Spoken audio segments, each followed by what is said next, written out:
I'm a sheriff's deputy in a fairly busy county. Along with this job comes the unfortunate familiarity with what a decomposing human body smells like. To me, it's very similar to an animal carcass, but with a much sweeter odor. Not sweet in the sense that I enjoy it. Hell no.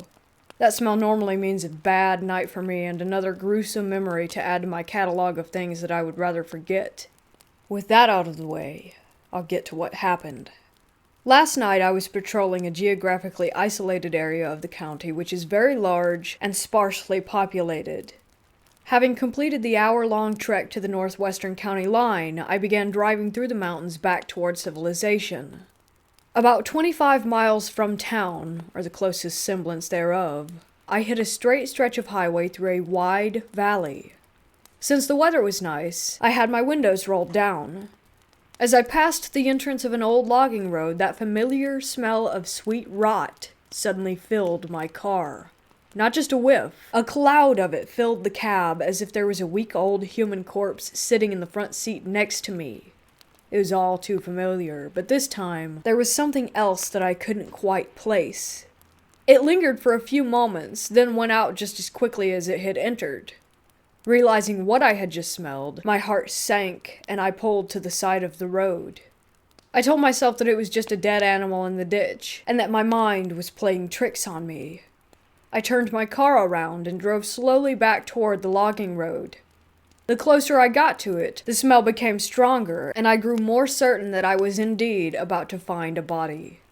Holding on to a shred of hope that I was wrong, I parked my unit on the side of the highway just before the dirt road. I radioed to dispatch, told them my location, and that I would be out of my unit for a moment. I didn't say why to avoid an awkward disregard on a possible body on the side of the road. I shined my flashlight into the ditch and into the encroaching briars and weeds as I walked closer to where I believed the source of the smell was. Once I was a few yards away from the dirt road, I saw the opening of a concrete culvert going under the highway. At this point, the smell was nearly as strong as it was when I had first passed. The opening of the culvert was about 3 feet in diameter, just large enough to hide a body inside. I cursed and held my breath as I leaned over and shined my light in there. It was just an empty tunnel stretching the width of the highway. Somewhat relieved, I stood and looked around. It smelled as if I was standing on top of whatever was emitting the odor. I searched around the brush for a moment, but found nothing. Thinking the origin might be on the opposite side of the highway, I crossed to the other ditch to continue searching. As I walked away from the other side of the road, the smell grew faint. I stopped at the opposite end of the culvert and peeked inside just to double check. The odor was nearly gone at this point. I stood up and checked my surroundings when I heard a crack in the bush behind me, and the smell engulfed me and was even stronger than before. Thinking for a moment that the wind must have shifted, I froze when I realized that the air was dead still. Whether it was fear or something else, a shiver went down my spine. In the distance, I saw headlights coming down the highway. As the car came near, the odor seemed to move away further into the bushes toward where I had heard the crack. The car stopped, and the passenger rolled down the window and asked if I was all right. I lied and told him that I was. I thanked him for checking, and walked briskly back to my car as they drove away. Then I got the heck away from there. Once I was able to get cell service, I called my friend who was patrolling the opposite side of the county. I explained what had happened, trying not to let on that I was spooked. Once I was done, he paused for a moment, then asked about the unusual hint of something which accompanied the smell. He asked if it was sulfur, and I put 2 and 2 together. It was sulfur that I had smelled. I asked if he thought that I had found a demon in the middle of nowhere, to which he simply responded with a concerned yes. A little background on this guy. He is the son of a missionary and has been around the world. He has seen, rather smelled this before, and told me that it was a very concerning experience. This spooked me even more because his responses were very out of character for him. There's always the chance of a very scientific explanation, and I hope that one is out there.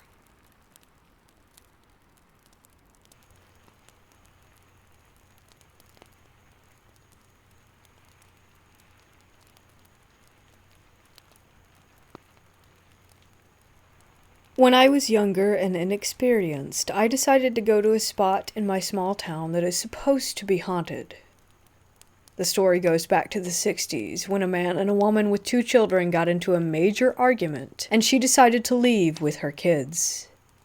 She packed up and left with her son and daughter, and began to head over a small bridge just south of town, when she noticed that the husband was coming after her in his vehicle. Outraged, he ran her off the bridge and killed her and the 2 children. She now wanders the bed of what used to be a river, looking for her kids. So my buddy and I were investigating there, and we didn't hear anything, so we decided to go to the other side of the river. We were using EVP only at that time. The few hours we stayed there, we didn't pick up anything. We went home, transferred the sound to a computer, and plugged the computer into our television, and then we heard a few sounds. One was at a time in the investigation when my buddy had tripped over a stick poking out of the ground, and you could hear a little girl giggling. The second was when we decided to move to the other side of the river and announced to the ghosts present that we were moving, and we heard the most eerie, slow-speaking voice of the little girl that said, "Please don't leave me." We were never touched or harmed in any way, but after a while we realized that we failed to introduce ourselves and that we did not ask anything present to not follow or attach itself to us. The night afterward, my mother told me that she was going to take a bath and asked us if anyone else had to use the restroom. My friends and I said no, and we continued to play our video game. Next thing we know, we heard screams coming from the bathroom. My stepfather ran into the bathroom, and my mother came out wrapped in a towel, mad and upset that we went ghost hunting, and she believed that something was messing with her. She went to her room and got dressed, and came back out and said that her back was burning. I lifted up the back of her shirt to see my initials scratched into her skin. At this time, I was a bit worried and frightened, and I told her to lay on the couch so that I could keep an eye on her, as she said that she was tired. She then woke up a few hours later, but didn't seem fully awake, almost as if she were in a trance, sweating profusely, and her hair was soaked. She began mumbling weird things that we couldn't understand, and started saying 666 and drawing a pentagram in the air with her finger. I decided to look up a prayer, hoping that this would help. I ended up finding the St. Michael prayer, and my friends and I began chanting it. As we were chanting, she began screaming and cursing in a disembodied voice, and then suddenly dropped back down to the couch and passed back out. She woke up like nothing had even happened, and was confused as we explained. After time passed and nothing else occurred, I decided to go to a friend's house who was female. As I was headed there, I got a text message notification that said, "Where are you going? You're not..." I clicked on the notification to finish reading the message, but the text had vanished. I called my mother and asked if anyone from the house had messaged me, and she said no. So ignoring it, I went on over to my friend's house. It was around 1 a.m., so we went to her room and laid in bed, and she got up saying that she had to go to the restroom. As I lay there, I began to hear growling noises coming from her bedroom closet. When she got back, because I wasn't going to go and look, I asked, "Do you have a dog in your closet or something?" And she replied, "No, I don't own a dog. We're not allowed to have animals here." I was freaked out the rest of the night, and didn't fall asleep until almost 4 a.m., listening to see if I could hear anything else. After awakening, of course, I was really tired. I called my mother to make sure everything was okay, and she said that nothing else happened while I was gone. And nothing else has happened since. Moral of the story is don't meddle in things that you don't understand or have not studied or prepared to deal with. I'm still interested in ghost hunting, and may do so in the future as I'm now more educated on the subject, and will take better precautions from here on out.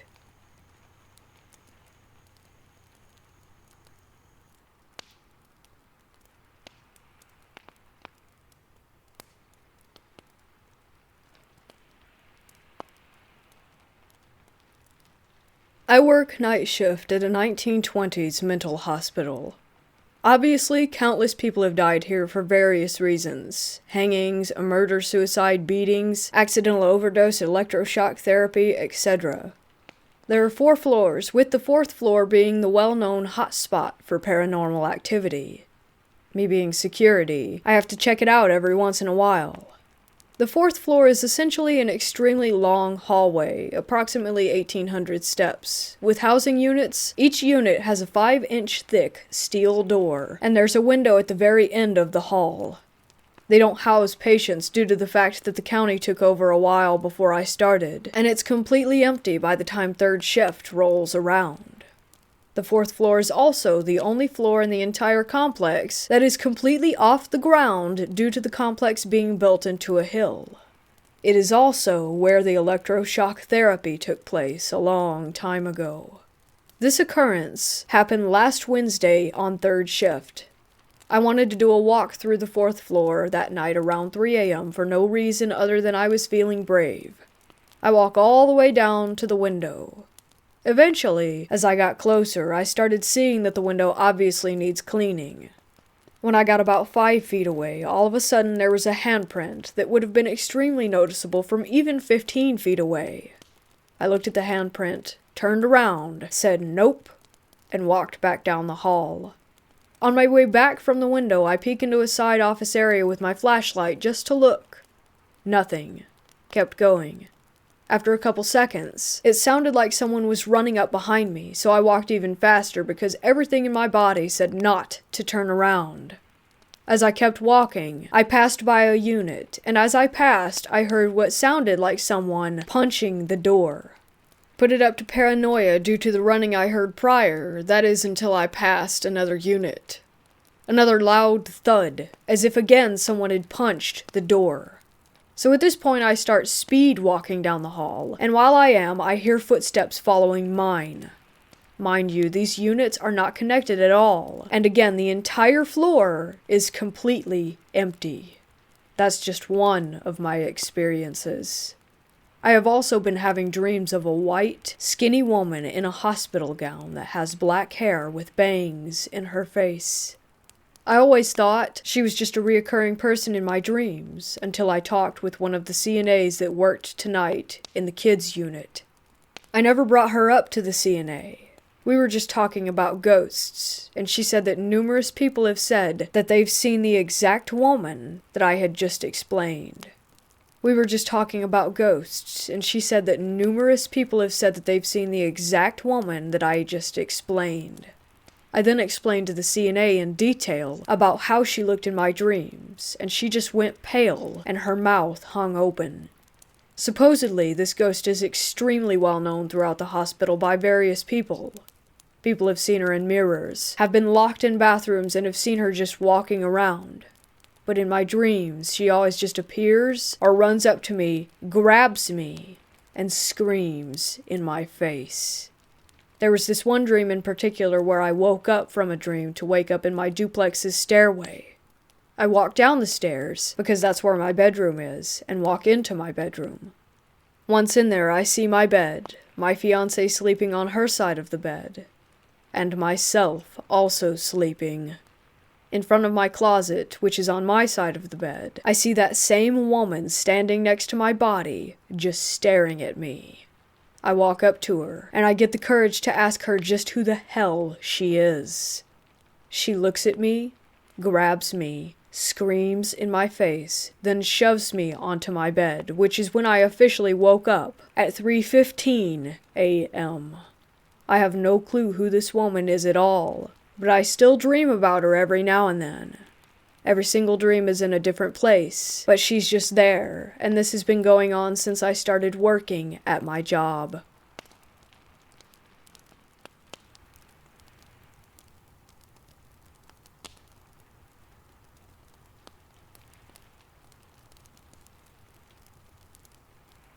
In 2017, I was in Northern Ireland for a college field trip. My religious studies class was visiting stone circles to focus on religious geography. On this particular day, it was normal, cloudy, and we were enjoying learning the history of the Bronze Age of Wonder, excitedly waiting to go back to the hotel to begin a new day of pub hopping. I remember the stone circles being separated from the nearby woods with a small wire fence. For some reason we were hanging around the fence, peering at the woods that lay not 20 yards away. We had yet to go into any woods during our trip, staying mainly at the sites surrounded by farmland. I remember wanting very much to go into this old forest for whatever reason. We all seemed to feel curious about it. I decided to climb over the small farm wire fence and see if there was anything interesting in the woods. These woods were different from the woods that I was used to in North America. The branches were thick. Too thick to stand in. I had to bend at the waist to traverse them. The ground was covered in a soft, light brown moss broken up by tree roots. I remember quickly moving under the branches, staring at the ground as to not trip. I felt giddy, like I was a child going somewhere my parents told me not to. I felt light, and I began to pick up speed. I suddenly looked up to make sure that I wasn't about to run into a tree trunk when something made me stop in my tracks. I saw legs. Human legs. I could only see their legs, like someone was standing straight up in the trees. The branches again were too thick to stand in, but this person's legs were the only thing visible. I felt an almost animal response of fear that didn't really make any sense. I told myself that they couldn't see me because I couldn't see their face, but for some reason I felt that they knew I was there. Why would someone be out here? We were the only group at the circles, and there were no houses nearby. I looked behind me and realized that I was much farther into the woods than I had thought. I could barely see the light from the place where I had originally entered. It was so quiet. They had to have heard me approach. My only thought was, I'm closer to them than I am to the entrance. They could get me before I make it out. I was only standing there, bent over for no more than a minute, but it felt like forever. I didn't see them move, but I could tell that they were facing toward me. Not away. I now really felt like I was somewhere that I wasn't supposed to be, only this time instead of giddiness, I felt nauseous. As if I were a deer and they a hunter, I turned and bolted. I flew through those trees, still bent to avoid collision. I didn't look down this time, stumbling as fast as I could, only focused on the light at the end of the trees. I felt the branches pull at my hair and clothing as I ran. I couldn't hear anything over my own breathing. As soon as I broke the tree line, I felt a weight lift. The group standing at the fence looked startled by me bursting out of the forest. I told them that I thought I had seen someone, but it almost felt wrong to talk about it. We left soon after. I have no idea what it was. Was it a person hanging out deep in the forest? Was it a fae, a spirit, the green man? All I know is that it felt otherworldly.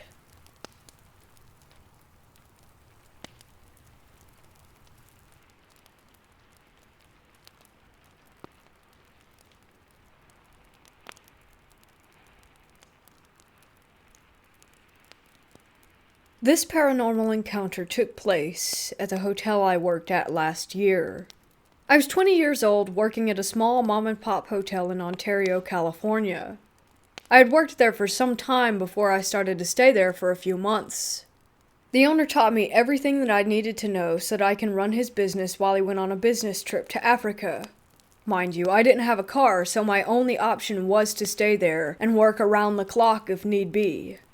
I didn't have to pay for the room, and I got to wash my clothes in the laundry room. There was a grocery store in walking distance, and restaurants all around me where I could get food at a discounted price since I worked at the hotel. I thought this was a sweet deal. One night, my boyfriend came down to visit, and while he was in the bathroom, I heard banging coming from the room next to ours. Then, I heard scratching on my walls. I told him to stop playing, and he didn't even know what I was talking about.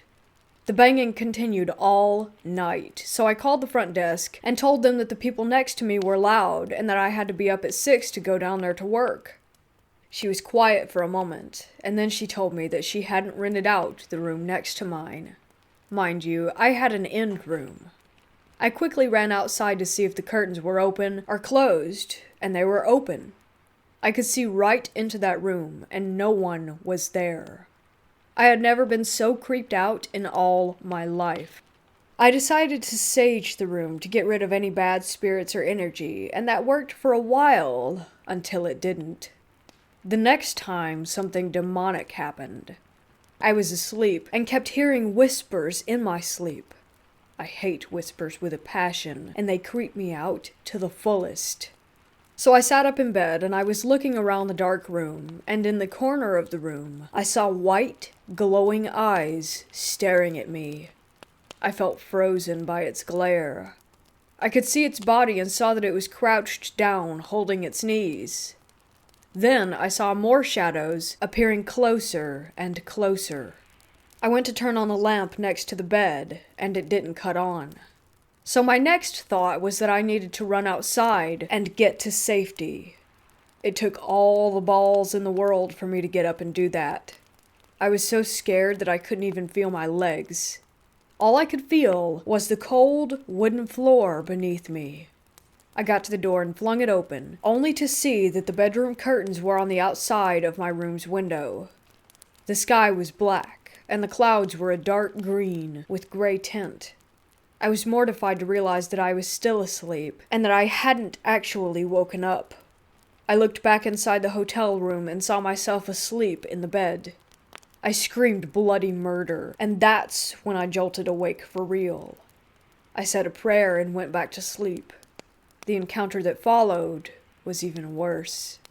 Yet again I could hear things in my sleep. I was terrified and couldn't move any part of my body. I began to pray in my head as loud as I could, only to wake and feel my body slam on the bed as if I had been levitating. I called my grandma the next day, and she said that it was a demonic attack. I got my car shortly after a few days later, and never stayed in that hotel again.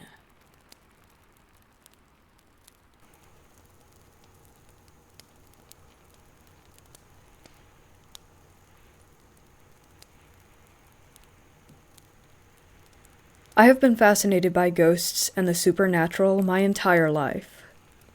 I've had a few experiences here and there, but this one in particular was the most significant and frightening. First, some background. My dad's side of the family is Native American, and some have a deep suspicion of owls. They're considered evil omens. Anyways, my grandmother was very, very attuned to spirits.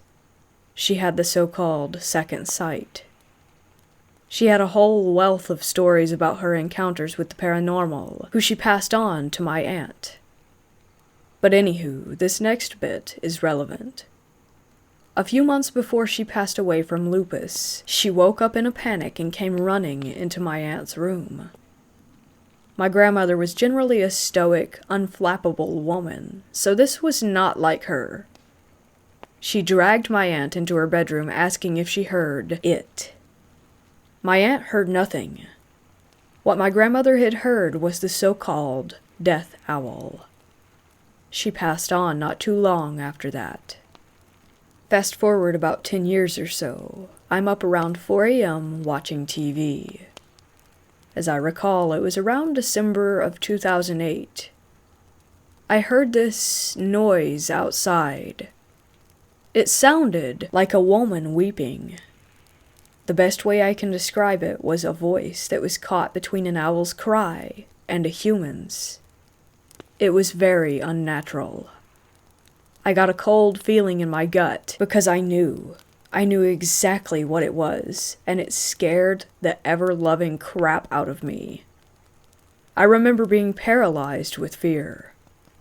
I grew up out in the country, and I know what an owl sounds like.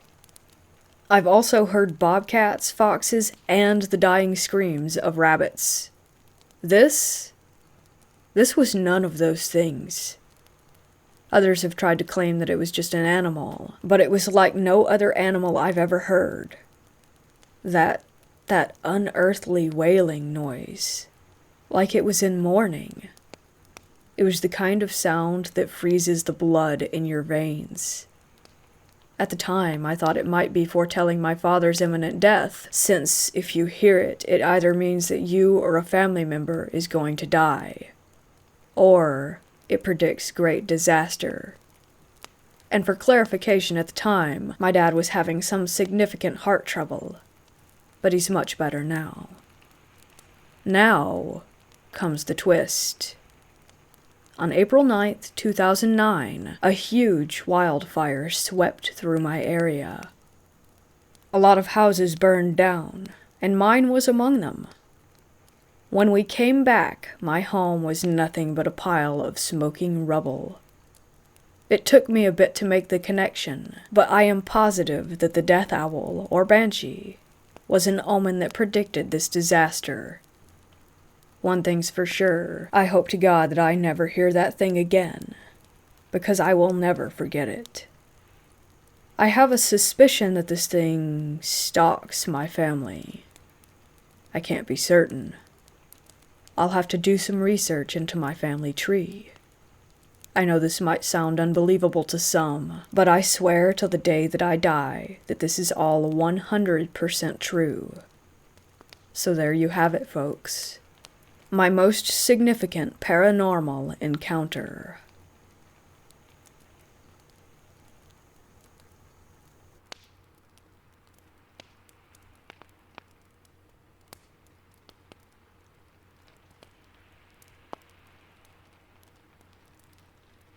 I was a jail nurse for about 3 years in a correctional facility that housed approximately 1,300 inmates. Loved the job, would have stayed longer, but administration sucked. Anyhow, that's another story. I worked night shift, and have had some really creepy things happen that just could not be rationally explained.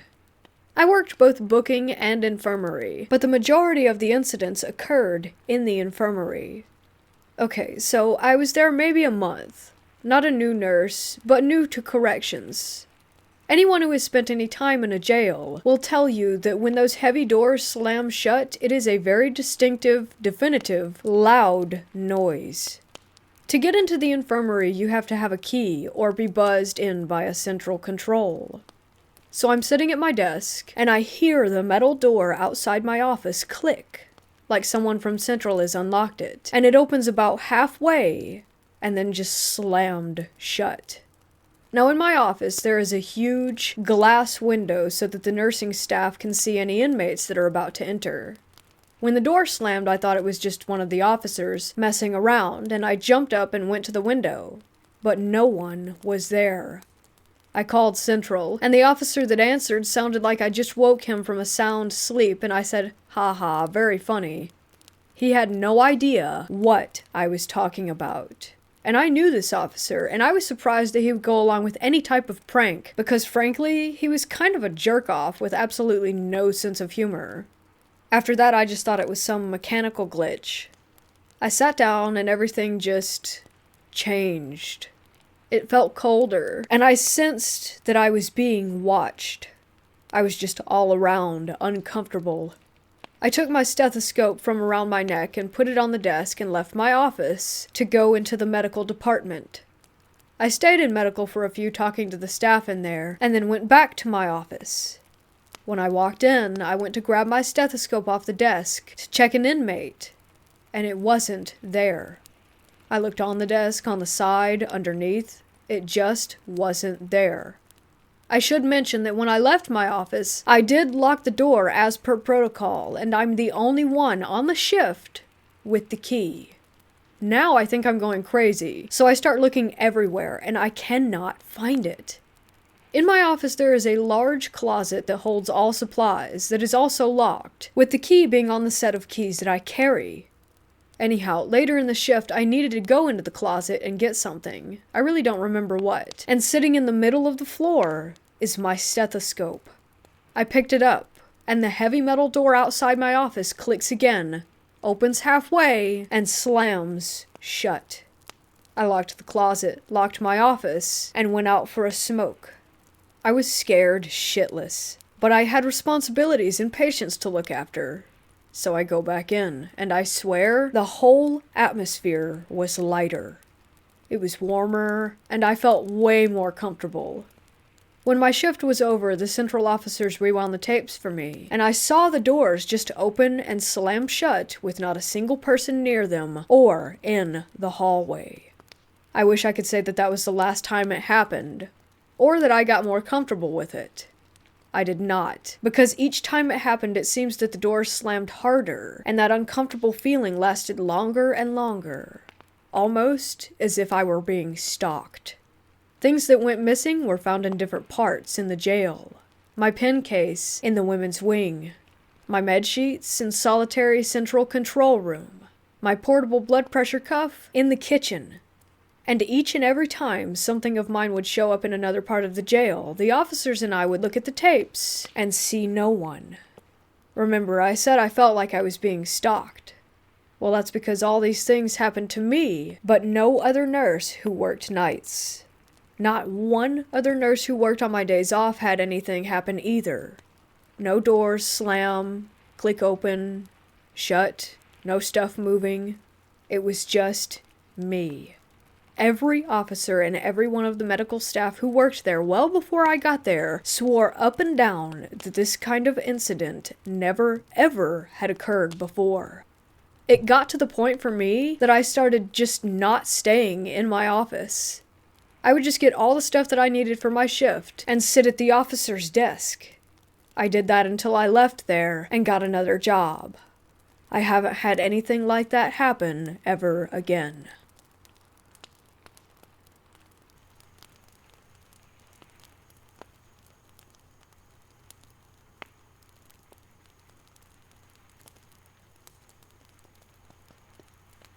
When I was in middle school and high school, my buddies and I were obsessed with studying the paranormal.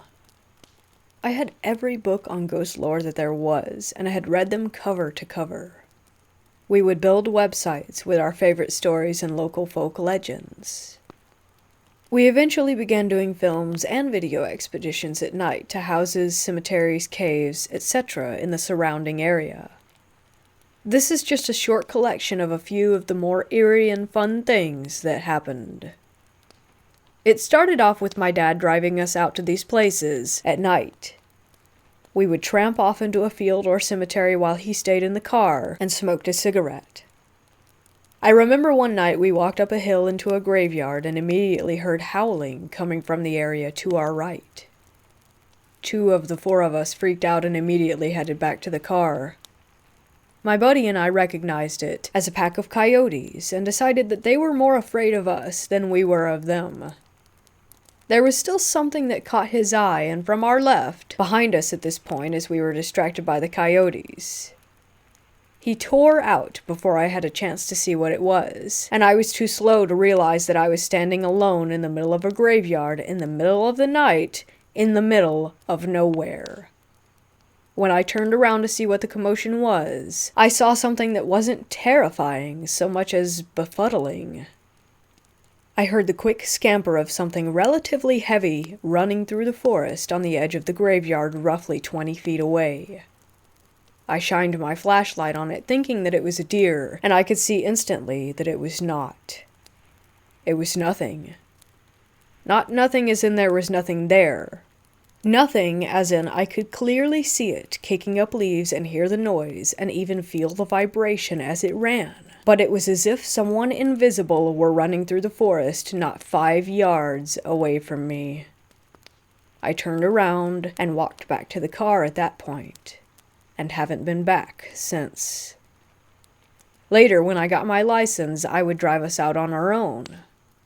One of our first treks was to the big house on my 16th birthday. We had to walk through about a mile of cow pasture to get there, but it was worth it. This was a classic haunted house with twisted stairways and decrepit fireplaces and a spooky attic. We had entirely too many people with us at that point, so it eventually devolved into me telling my best scary stories to guys laughing nervously and girls shrieking. We left after maybe an hour of exploring with nothing but some pictures of orbs and stuff to take back. My buddy the ghost hunter and I hung back when everyone else had left, walking a few yards behind. I suddenly got the feeling that we had left someone and did a quick head count of those in front. Nobody was missing. I looked behind at the house on top of the hill and saw a candlelight flitting from window to window in the attic. We sped our steps up a bit and caught up to the group without looking back again. To get to the big house, you have to go through a cemetery where a moderately famous Confederate officer was buried by the name of Champ Ferguson. My buddy and I decided to go back to this cemetery due to the violent nature of his death. He was hanged for treason in Nashville, and do some looking around. We took our flashlights and our camcorder. You have to park at the bottom of a small hill and climb some stairs to get into the small cemetery, and we made our way back into the very back where the officer's tomb was. I had my night vision on in my camcorder, and the screen flipped out, so I was using that to guide me through the otherwise completely dark graveyard. My friend had a flashlight that he was using, and I had mine in my pocket. We always checked the batteries to make sure that everything was working well before we left on these excursions. As I knelt down beside the headstone and was reading, the light from my friend's flashlight went out. I asked him to point it back in my direction to illuminate the faded text, and he said that he couldn't. It had died. I gave him mine, and he tried it, to no avail. Suddenly, the camcorder went out as well. We were in the middle of the dark, with no one around for miles. We did relatively well staying calm. We had to grope our way around the tombs to get back to the road, all the while with the intense feeling of being watched from multiple sides. I almost broke my ankle when I got back to the small retainer wall and forgot about the steps in my hurry to get back into the safety of the car.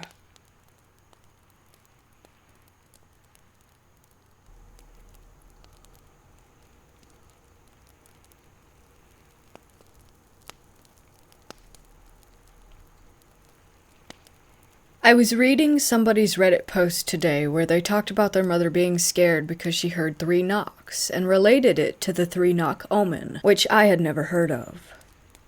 I decided to do some research on it, and apparently there's a superstition around hearing 3 knocks because it's supposedly followed by a death in the family or someone that's close to you. That has happened to me.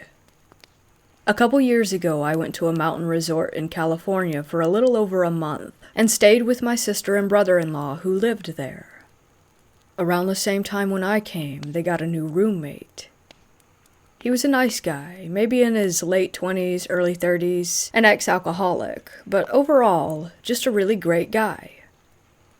I spent a lot of my summer going on hikes and playing video games with him and my brother-in-law, and I would say that I got to know him pretty well, but not as well as my sister and her husband did. The roommate, Jack, had lost a close friend a year or so before when he got drunk and decided to fall asleep outside in the middle of a snowstorm, which apparently happens more often than you would think. Since then, Jack had never so much as touched a beer, and he was quite proud of it.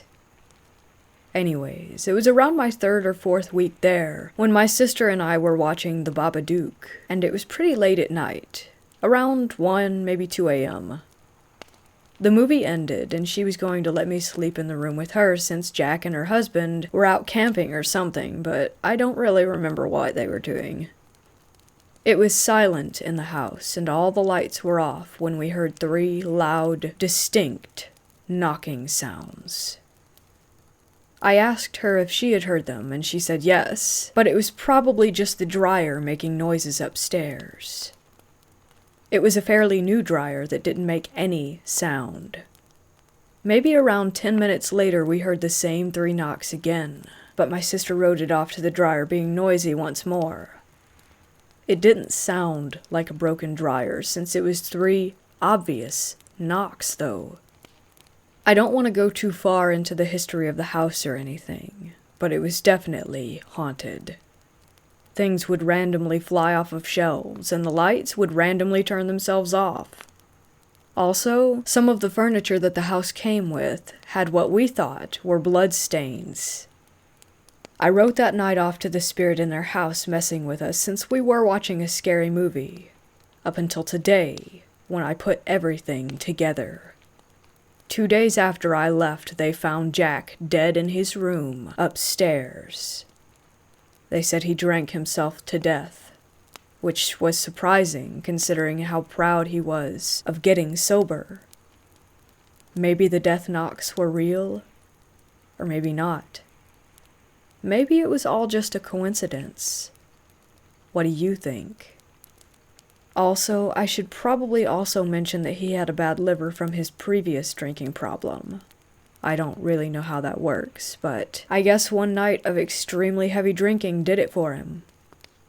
I didn't push for more information about his death since it really shook my sister up. All she said was that he drank himself to death. Disclaimer. In no way am I saying that death knocks are 100% real or that if you hear them, a family member or friend will definitely drop dead. As for the furniture that we thought had blood on it, it might not have been blood. Maybe it was just an odd-colored stain from where something had been spilled. I'm not saying that I'm sure that Jack's death was related to anything that happened in the house. I just made the connection and found it fascinating.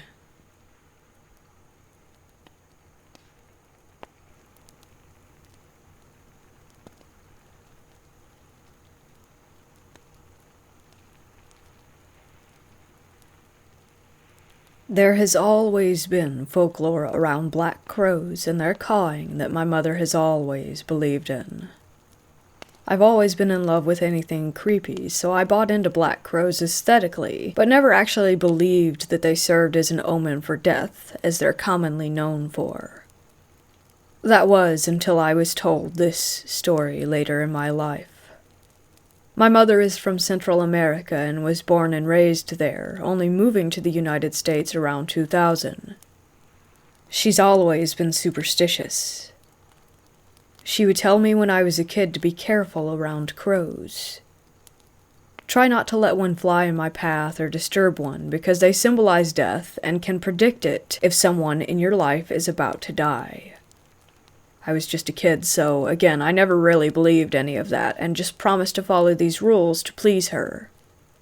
It was still hot and sunny out when I was beginning elementary school, and my mother and father were at home painting our back deck as we had just moved into a new house. This was the first house that we lived in since my mother moved from Central America to the States. All of my mother's family were thousands of miles away from her. She was always worried that something would happen to someone in her family while she was gone. My father was on all fours painting the deck, and my mother had come outside to give him a drink when a black crow swooped down right over my father's head. My mother immediately began to panic and cry. Before my father had a chance to ask her what was wrong, the home phone rang. My mother picked up the phone, crying, and burst into Spanish asking, "Is it Dad?" and "What happened?" before she even knew who was on the other side of the call. It was my mother's family, calling to tell her that her father had indeed just passed away. I came home that evening and my father explained that my grandfather had passed on, but he didn't tell me of the crow story. When I was a little older, my mother had told me the story, and my father confirmed the order of the events. That story is so strange to me, and ever since then I, too, have been wary of crows and their presence in my life. My mother said that she just knew her father had died in that moment. When the phone rang, she knew she was getting the phone call. I find it interesting that the crow flew so low over my father, perhaps directly symbolizing that a father figure in someone's life had passed away. Where I live, around that time of year, a crow should have been nowhere in sight. There had not been any around that day, or for months even. All of it is just a little too bizarre and creeps me out to this day.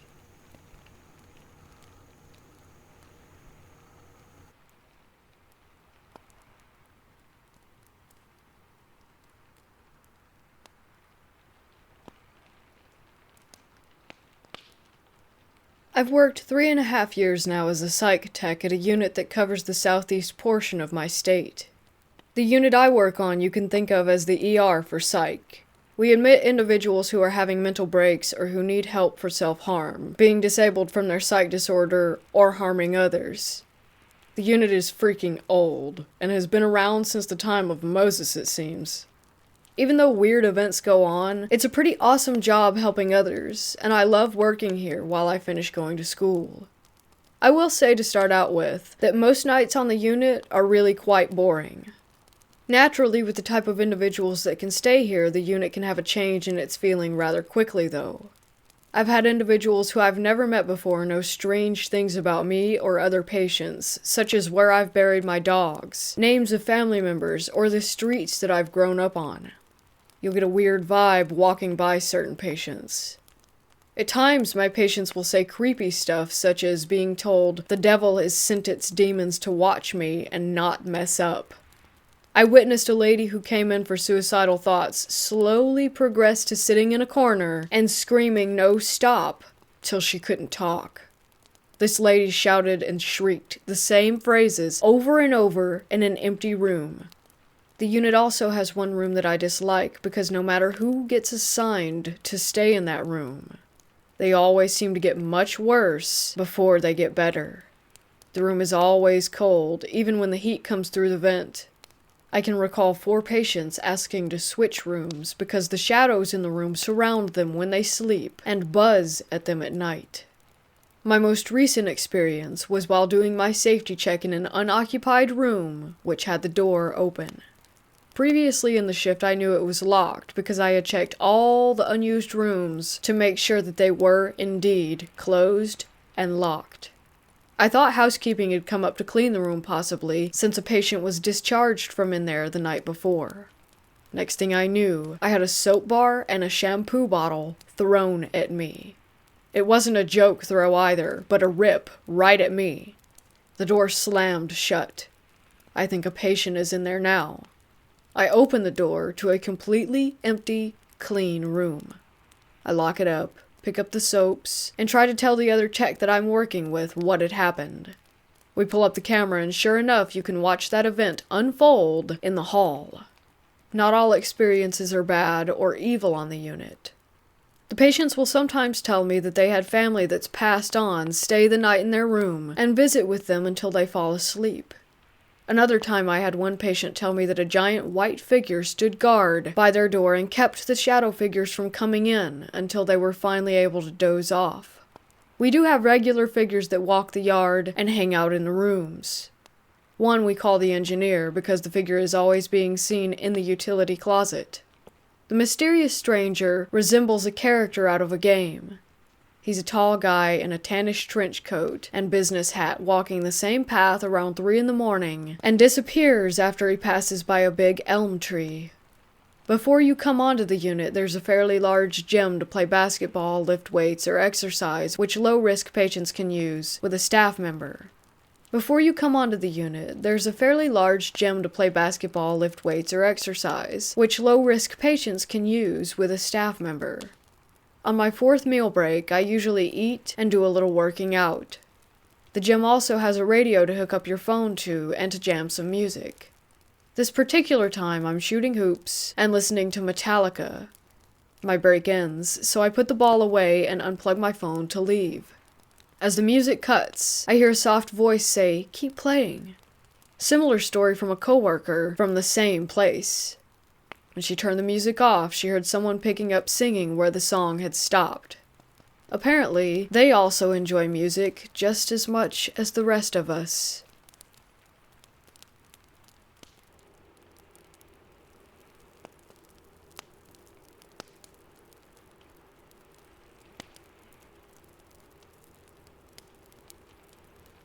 I grew up in South Texas, more widely known as the Rio Grande Valley.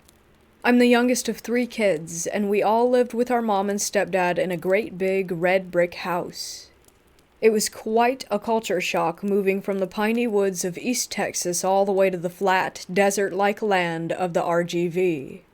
There were hardly any trees, mostly just palm trees and shrubs.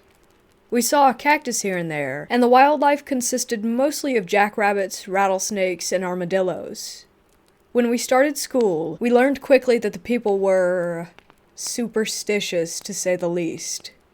I was in the 2nd grade when we moved into that house on Jackie Street, and right from the beginning I felt uneasy. I used to be a happy-go-lucky kid with nothing to worry about. I made friends with all the neighborhood kids, and I even became best friends with a girl who lived directly behind us. She had the most superstitious family out of anyone that I had ever met. She was the oldest of 4 girls, and their mother was very overly protective, at least in my eyes. She wouldn't let them watch Harry Potter because it was associated with witchcraft. They went to church 3 times a week, and they didn't even celebrate Halloween. All that being said, the mom loved to tell ghost stories and Mexican folklore. It was the one cool thing about her, and the thing I loved most about visiting their home. One night, she told us the story of the Owl Witch. Typically, it will transform into an owl with a woman's head, or a large owl the size of a human, with a few things that are off-putting. If you see a lechuza, you're supposed to pray for your life in Spanish, and supposedly it will leave you alone. It's also been known to make a whistling sound, like a human whistling. If you answer it back with a whistle of your own, the lechuza will sweep down and carry you away. If you wake up in the morning and see large scratches on your doors or windowsills, it means that the lechuza was there and is coming for you, so you must prepare yourself accordingly. I can't whistle, and my friend's mom knew this, so she would jokingly tell me that I wouldn't have anything to worry about. She would also lovingly tell us that my friend and I are gorditas, so we couldn't be carried away as easily. After years of hearing this story in various ways from teachers, other friends' parents, and in books, it was about as stuck in my head as an old wives' tale. I would get excited about hearing it around Halloween at school. It was just another scary story, and would give us kids an adrenaline rush. I never thought that those stories would one day become a reality for me. It happened the summer of 5th grade. My best friend and I were on her trampoline. It was summer, so we were up kind of late, maybe around 10 p.m., and it was a full moon. We spent time talking and looking at the stars until we heard whistling. We knew not to whistle back. Instead, we lay there frozen, still looking at the sky and listening intently to the whistling coming from the distance. I look at my friend, and she is absolutely paralyzed. She's praying in Spanish and squeezing my hand as tightly as possible. A few minutes go by, and we hear more whistling, getting closer. My friend stops praying and says that we should head inside. I agree without hesitation, and we start inching toward the edge of the trampoline to escape. In that moment, I hear it, and I'll never forget the bone-rattling sound and the twisted image that scarred me for life. We felt the wind from its wings, and saw it just maybe 15 feet above our heads. A huge, snowy white owl, maybe 12 feet wide from wingtip to wingtip, floating right above us. Its eyes were jet black, and it looked mostly like an owl, but its feet were human. It had huge, human feet with long black talons that seemed to twitch as its cold, demonic eyes stared down at its prey. It locked eyes with me and let out a screech. My heart jumped into my throat, and I have never ran inside a house so quickly. We cried together while praying as we heard it continue to flap around outside. We held on to each other with her rosary in our hands and continued praying as loudly as we could. All of a sudden, it was gone, onto its next victim. We're both terrified of owls to this day. We won't even look them up in books. Every time I see one, I think of the face of the lechuza. Almost human and almost owl. A strange, demonic hybrid, not of this world. Believe the tales. Don't go outside alone, and never respond to strange whistling. Something might just snatch you up and carry you far, far away.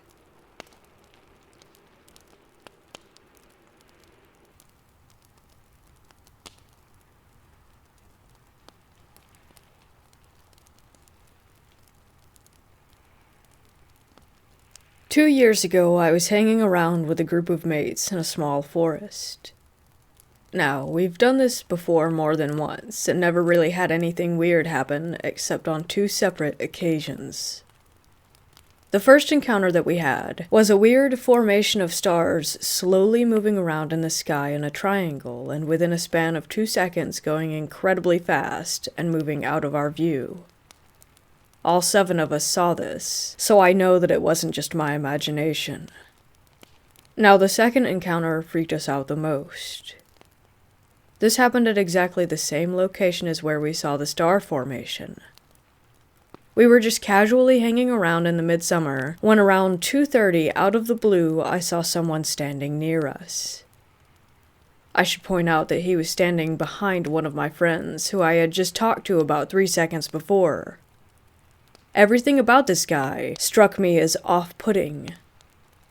I should also point out that it was about 30 degrees Celsius at this time, but this guy was wearing clothes that you would wear in Siberia during the winter. He also wore sunglasses despite it being nighttime. The moment that I saw him, I instantly felt an intense sensation of dread. The others felt this as well. I asked him what he was doing here, and he just said, listening. After he said that, he moved a couple meters, but there was something really wrong with the way that he moved, as it looked like this guy glided over the ground. Because he got closer, I told him to stay back, and he just looked at me. In that moment, my fight or flight was kicking in hard, and I got the feeling that this guy was a genuine threat, so I got ready to defend myself if he attacked us. But just a second or two after, he looked at me again and just vanished. Like we were all looking at him, and one moment he was there, and the other, he was just gone. After our initial confusion, we decided that we should book it out of there, and we just ran as fast as possible out of the forest. Just a few notes. We didn't use any substances that could have influenced what we experienced. We didn't consume any drugs, alcohol, or anything else. We also remember quite well what happened that day. We're also well known in that forest, and because it's quite small, we have been everywhere in there, and never have we found any signs of homeless people, or anything like that.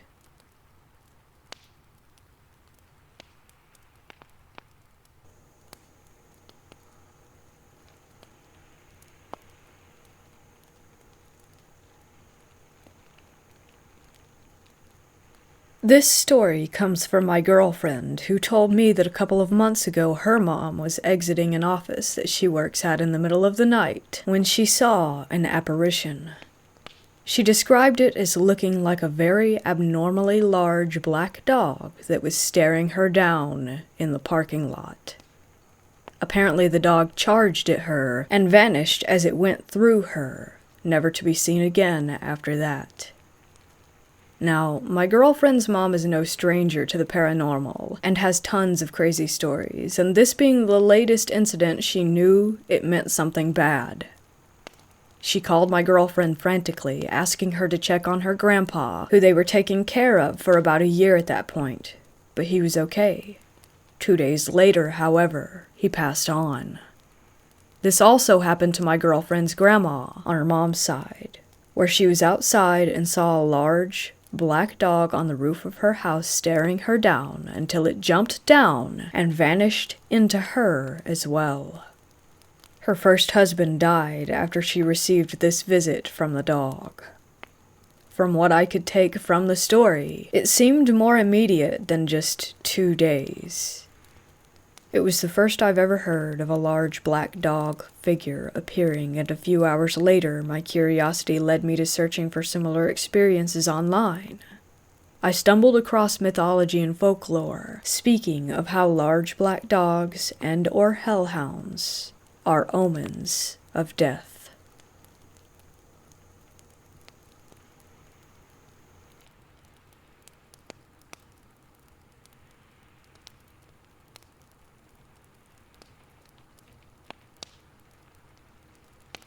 This happened a couple years ago when I was working at my childhood summer camp. I've certainly gotten strange feelings around the area before, but nothing especially malevolent or frightening. My coworker and I were taking our group for a sleep out, up in some shelters about half a mile into the woods and away from the rest of the camp. I'm used to being in the woods, and I generally don't scare easily, even at night. So when I woke up in the wee hours of the morning, I set out for the latrines without a second thought. I figured it was around 4 or 5 a.m. based on a red glow on the horizon. The light fell softly through the trees, illuminating the path and the color sides of the shelters. The walk was only a few hundred yards, but felt longer with only my flashlight. I was about halfway there before I heard something behind me. Again, I know those woods. I know what most of the animals in the area sound like, from the camp's horses to the local family of black bears. Whatever this was, it was huge. Its presence seemed to close in on me from all around, and I could hear twigs snapping, vines tearing, mud squelching underfoot. I am not fast, and I knew that running on the uneven path in the dark wouldn't get me very far, so I walked. I walked like I owned those woods, slowly and deliberately until I reached the light on the side of the latrine. The presence had faded. I was even starting to feel good, confident, like I could keep going, keep walking through the dark woods until I reached the sunrise. I had to tell myself to stop, to turn where I meant to turn. I eventually returned to my shelter and fell asleep. Maybe I would have forgotten about it all if not for that sunrise. I've watched so many sunrises over the lake that I should have known better. That red light in the woods wasn't in the east, where it should have been. It was out by the western side of the pasture, blood red and a little too bright for what it was pretending to be. The more I think about it, the more it felt like I was being herded somewhere. I haven't met anyone with a similar experience, but my friends have theories from fairies to alien abduction. I'm not sure I believe that, but I'll never go to that part of the woods alone again.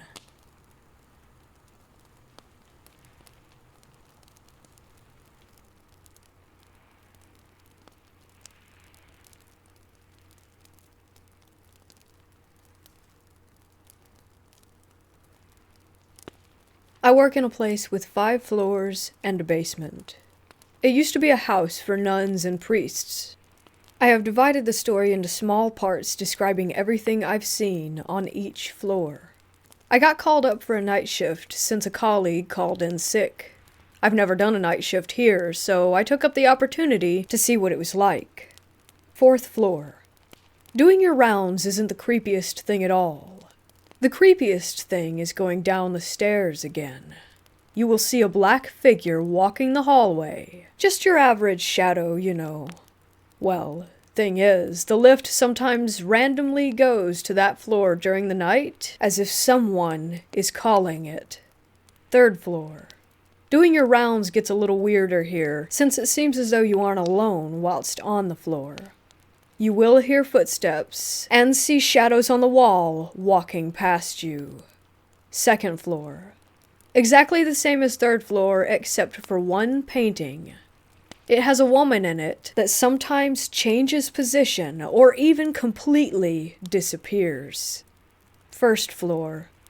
You will sometimes hear the piano play a D note on the floor above you. Main floor. There is a black leather couch in the hallway where you will sometimes find a see-through man sitting with a cigar and newspaper. He smiles and disappears when you greet him. Basement. The helpful poltergeist resides here. This is the place where before my current company took up the building, the morgue was. There currently are our storage rooms, but the rooms aren't marked with what is in them.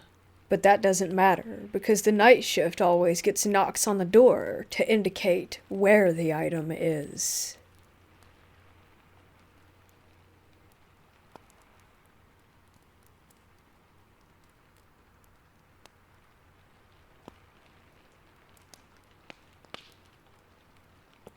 Honestly, I don't think I've ever experienced paranormal activity in terms of seeing something. But ever since I was a kid in my childhood home, I was really scared, almost traumatized of seeing something or hearing something in the dark at night. No specific reason for it. I would just stare at the door frame of my room, which was always opened at night, and wait for something to show.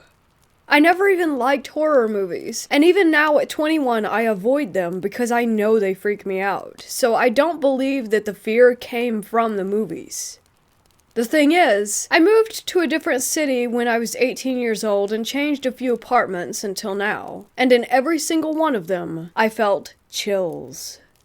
Everything is fine, and then comes a certain time of night when it's like the energy in the room changes, and I have a feeling that someone is watching me. I always believed that if I could convince myself not to believe in spirits, or that the paranormal is real, then I can escape from that, and nothing weird will happen to me if I don't believe or give it attention. Am I right?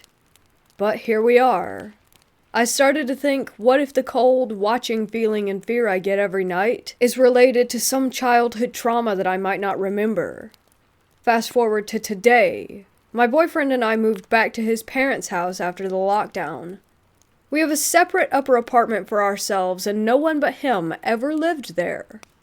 We have spent so many months and nights here before, and really the apartment never gave me any chills. Until the last month or so.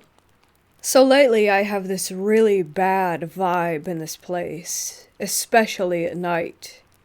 It can be dark outside around 6 p.m. or 10 p.m. and everything is super. Then there just comes this time, after midnight, when the air in the room changes and I feel like something negative has entered.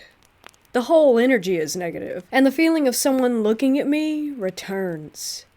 Most of the time I'm scared to have my eyes opened, that I might see something.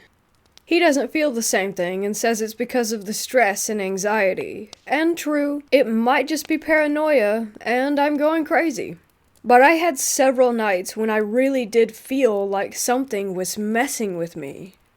I would wake up with a sensation like someone had pushed me, and my boyfriend was dead asleep. I would have sleep paralysis and again would have a feeling like someone is poking me and hear banging noises that weren't there. I was sleepless for a few nights, and then I started taking Xanax just to make me fall into deep sleep to get some rest. When I am able to sleep, there's that time before falling into sleep when I feel the most vulnerable because of the dark and the dead silence. There are radiator noises and downstairs noises, which, by the way, are loud footsteps even in the middle of the night. And sometimes I would ask them if they were awake at the time, and they said they were sleeping. But still, I kind of comfort myself with the idea of it just being normal house noises. The worst thing is going to the bathroom at night. I have bladder issues, so it's normal for me to go at 1, 2 a.m. Don't know why, but I noticed this pattern. And often, I'm just terrified. I use my phone as a flashlight and practically run there. If I can hold it, I do, because that's how scared I am of the negative energy in the air. I'm so afraid of seeing a shadow or a face staring at me. It's like I know that something is present, but I'm unable to give it shape or form. Sometimes it's like I can sense someone's breath on my face. Never thought I would write something like this because it is the opposite of ignoring the problem and convincing myself that I am imagining. But I'm not sure what to do anymore. Every night I lay in my bed, and in just moments the air in the room switches to negative, cold, and spooky. I can't live like this. It's stressing me out so much, and I just want to know if it makes any sense. Am I crazy and too paranoid so that I just imagine all of this? Or could it really be that something is there?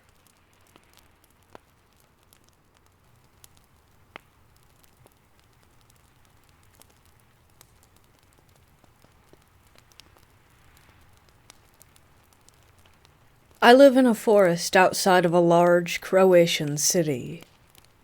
I consider myself lucky to live in a place so remote and peaceful, yet so close to civilization. It especially came as a blessing during the quarantine. That being said, living in this forest has its quirks that make you question how much of a heaven the place you call home actually is. I moved here around 5 years ago, but it was today that I finally discovered the dark truth about its past. I'd like to share what I found, but let's take it back first, to the day when I realized that there might be something more to this place than the human eye can perceive. It was a hot summer day a few years ago, and I was walking my dogs through the forest. I had recently discovered a new path that I had never walked before, as I didn't know how long it was and how much time that it would take to walk through. This time, though, I had the whole day for myself, so I finally gave in to my curiosity and ventured into the unexplored area. It seemed fairly normal, although it was way more quiet and seemed more isolated than the rest of the forest paths. The path was surrounded by steep valleys on both sides, which ended in deep wooded areas at the bottom, probably inhabited only by animals, or at least nothing human. I stopped for a moment to give my dogs water and take a short break. I was sitting on the ground while they drank, and I was enjoying the calming sounds of the forest, until the peaceful atmosphere was sharply interrupted by something downright disturbing. I heard a human voice shouting from the bottom of a valley. But not just any voice. It was my voice. And it was calling my name. I stayed there for a couple more moments, just to make sure that I was hearing it right, as it didn't make any sense. Sure enough, it was calling my name, again and again. I got up and ran home as fast as I could. Every step of the way I felt watched, and more paranoid, as if I were being chased. I did my research at home. I wanted to find an explanation as to what had happened to me. It fit the profile of a skinwalker. I don't feel entirely confident to conclude that that's what it actually was, though.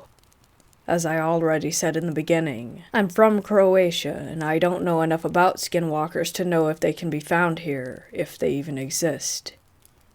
Anyhow, that possibility didn't make me any more comfortable.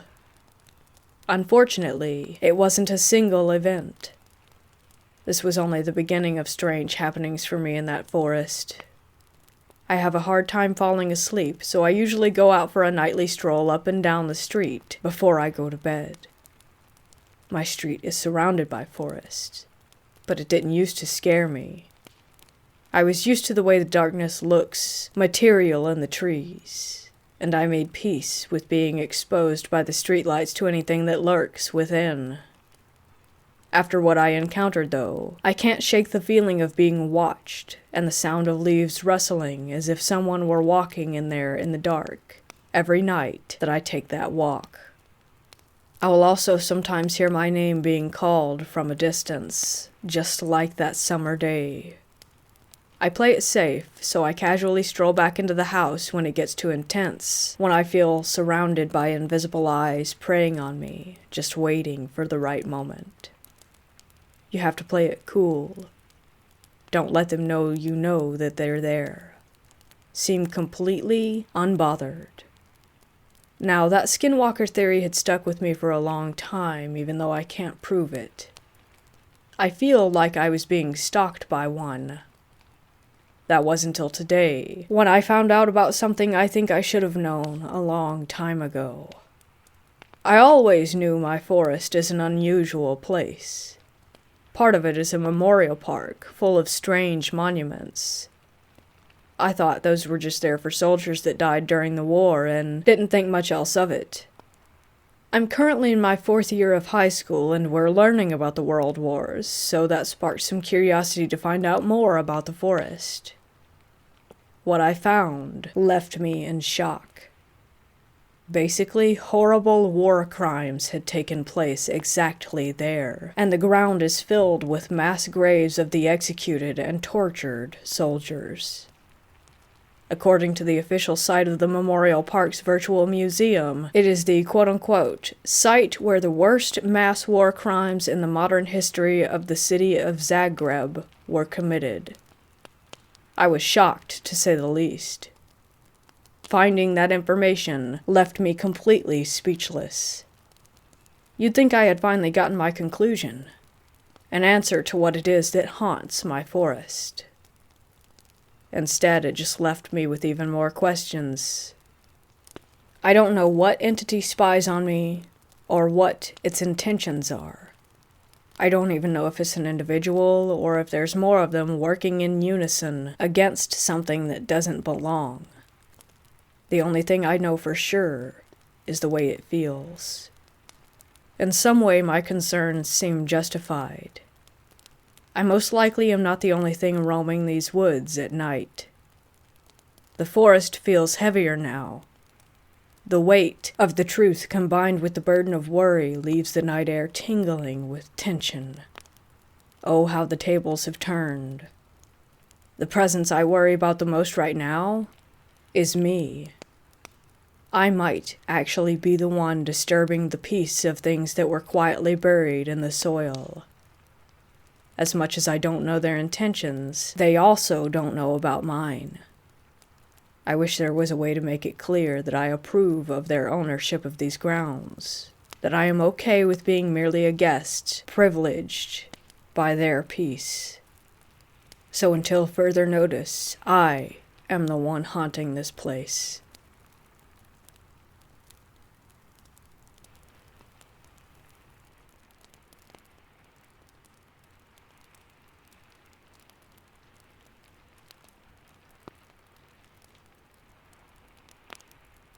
I would like to preface by saying that I am a Roman Catholic who has experienced paranormal phenomena since I was 5.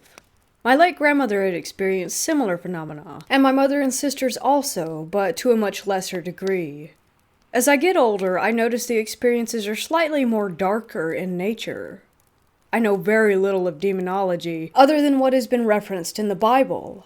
I try to stay away from anything referencing demons, the devil, etc., which is why this experience was so difficult and I was not prepared.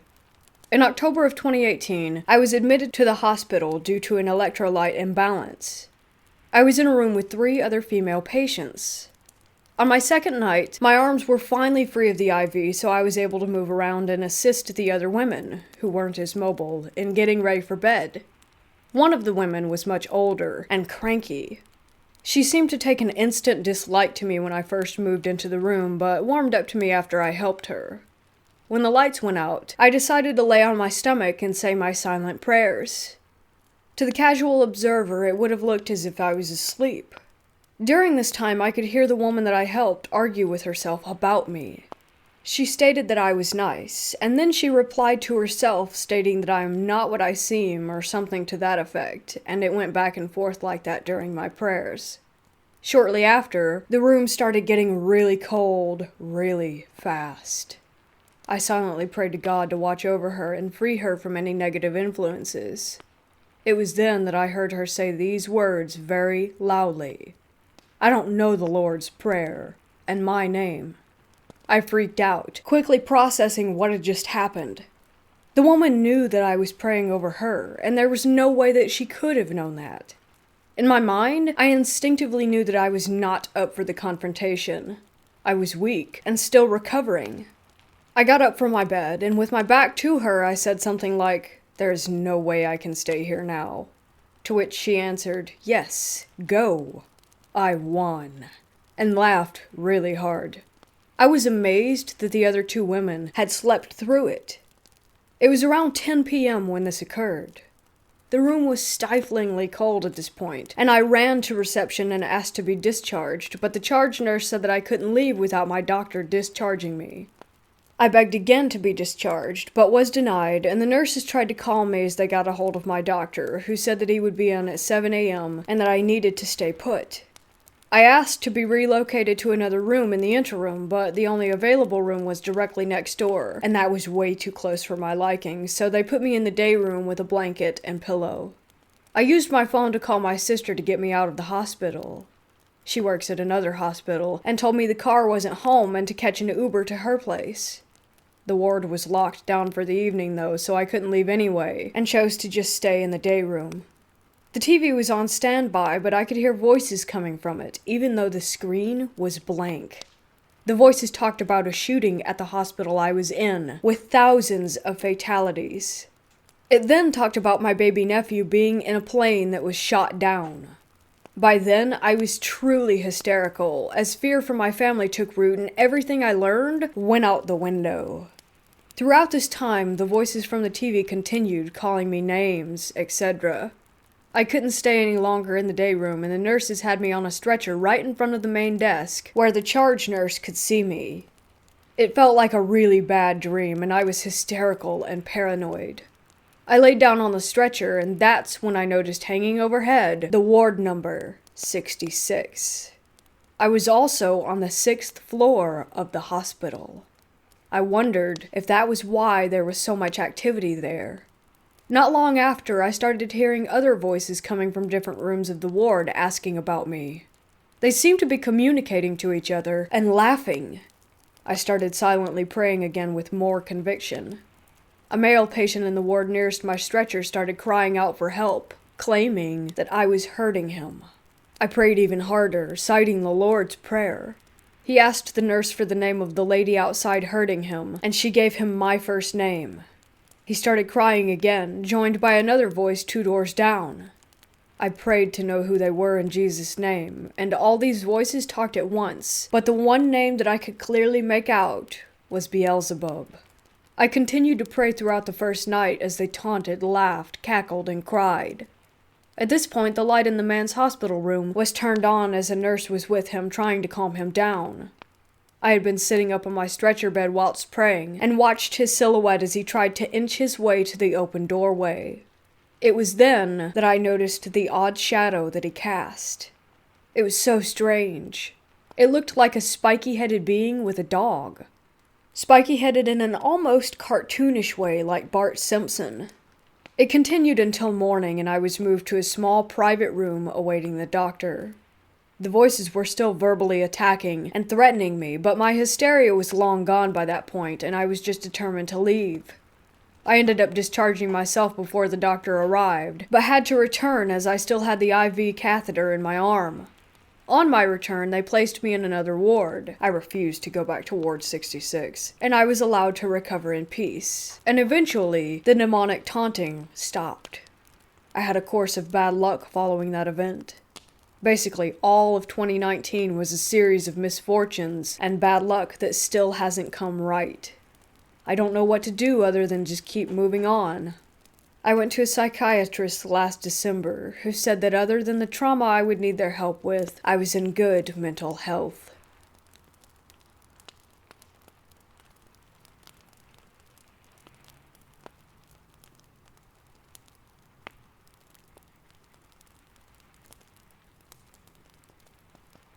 I worked at a small, old hospital for a couple of years. 4 floors, only 2 floors being used, and a small ER. I was a med-surg RN working 7 p.m. to 7 a.m. Med-surg meant that we had patients who just had surgery, and also patients who were just sick. Most of the patients were elderly and just sick with things like pneumonia, anemia, acute kidney failure, etc. When older folks get sick, they tend to get confused, and might do or say things that they normally wouldn't. But this, whatever the hell it was not cool. This was mortifying, and I'm the only one who heard it. We joked that because the hospital was so old that it was creepy, specifically on the right wing of our unit, and obviously at night. Guess who got assigned the right wing that night? I got bedtime meds ready for the old folks down there, and started walking down the hall with my med cart and charts for each patient. I'd received report from the previous day's RN that room 214 was a woman, call her Kathy, who was only 55 and in for pneumonia, completely alert and oriented. I give the patients down there their meds one by one, and yeah, I'm tired and mildly annoyed that it takes room 216 over 10 minutes to swallow a plethora of pills one by one, and then proceeded to pull out his IV that was delivering his antibiotics. I digress. So needless to say, it took me a little bit longer to get to room 214. She didn't seem upset, just tired. I did my assessment, and she was, in fact, oriented to day, time, name, and location. I said goodnight after hanging another bag of fluids. I'm hanging out in the hall with my computer documenting my assessments, and I hear something that shook me. It sounded like whispering, but I heard more than one person doing it. I cocked my head up to hear better. I mean, it's night shift and I'm tired, so I'm making sure that I actually did hear this. I followed the noise to the outside of Kathy's room, and there seems to be a full-blown whispery conversation going on with multiple people. I couldn't make out what the different voices were saying, but it sounded like chanting of some sort. I had to make sure that I was legitimately hearing these whispers that seemed like they were coming from different people and try to make sense of it. I walked slowly past her door, which was slightly cracked open. Hoping to hear things more clearly, the whisper chanting sounds only got louder, but were still unintelligible. Kathy, who had been tucked in bed and dozing off when I saw her less than 7 minutes ago, was now sitting straight up on the side of her bed, looking away from me at the wall. Doesn't sound that scary, right? Well, Kathy was unable to lift herself out of bed without assistance during my assessment. She was having labored breathing when I assessed her. Now Kathy has pulled her nasal cannula out of her nose, that plastic thing that goes around your face that has the 2 spouts that go up your nose to give you extra oxygen, and sat up in bed in less than 7 minutes without struggle, and then she stood up, still looking away. She turned and walked to the bathroom, still without seeing me. Because she was labeled a fall risk, she shouldn't be out of bed alone. I saw her profile, and her lips were not moving, but the whispers grew louder. I panicked, but kept my cool. I briskly walked to the nurse's station and asked if a nursing assistant could please help Kathy with the restroom. I normally would do it myself, but I was rather busy, and Kathy was doing quite well on her own. I was sweating, freaking out, and getting further behind on my charting. The nursing aide helped Kathy and didn't report anything unusual when I asked her how she was doing. I swear I heard those voices. They were unsettling, to say the least. I requested the left wing as often as possible after that, and eventually went on to work at a larger hospital.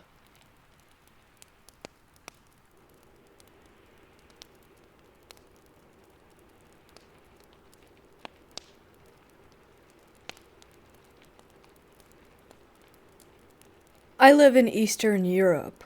Well, more specifically in Romania.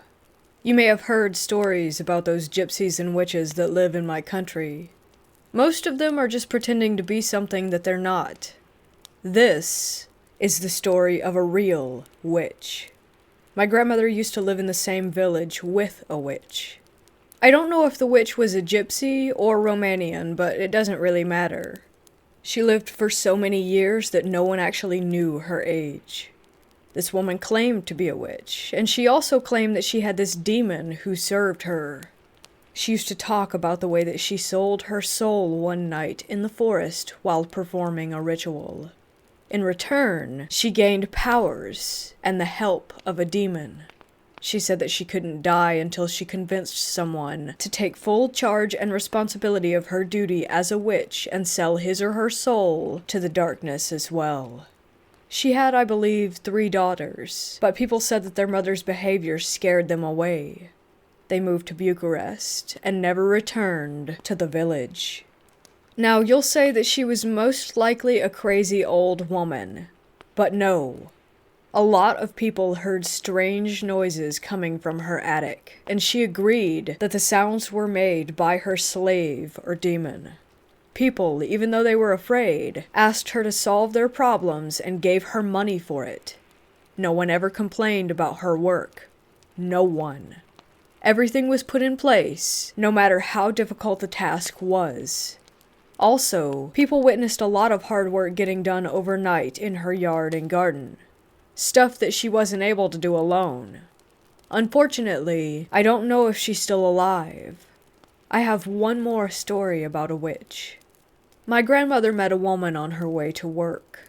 This woman asked my grandmother about the witch. She wanted to know where the witch lived. My grandma gave indications, and then asked her why she was going. She said that a thief broke into her house and stole all of her savings. She wanted her money back. The next day, my grandma met the woman again. She carried a bag. My grandmother asked her what happened. She said she went to the witch and received the promise that she was able to find the money on the table when she returned home. The witch asked in advance for half of that money. The woman agreed. It was better than nothing. Things happened exactly as the witch had said, and she carried the promised money in the bag on the way to the witch's house. One more story is that a woman fell in love with a married man. She went to the witch and told her that she wanted that man. The witch asked her if she wanted the man no matter what the consequences were, and she said yes. In less than a month, his wife fell ill and died. He remarried. He got married to the woman who had indirectly killed his wife. That's why she was seen as a powerful witch. As a real witch. She had some supernatural powers.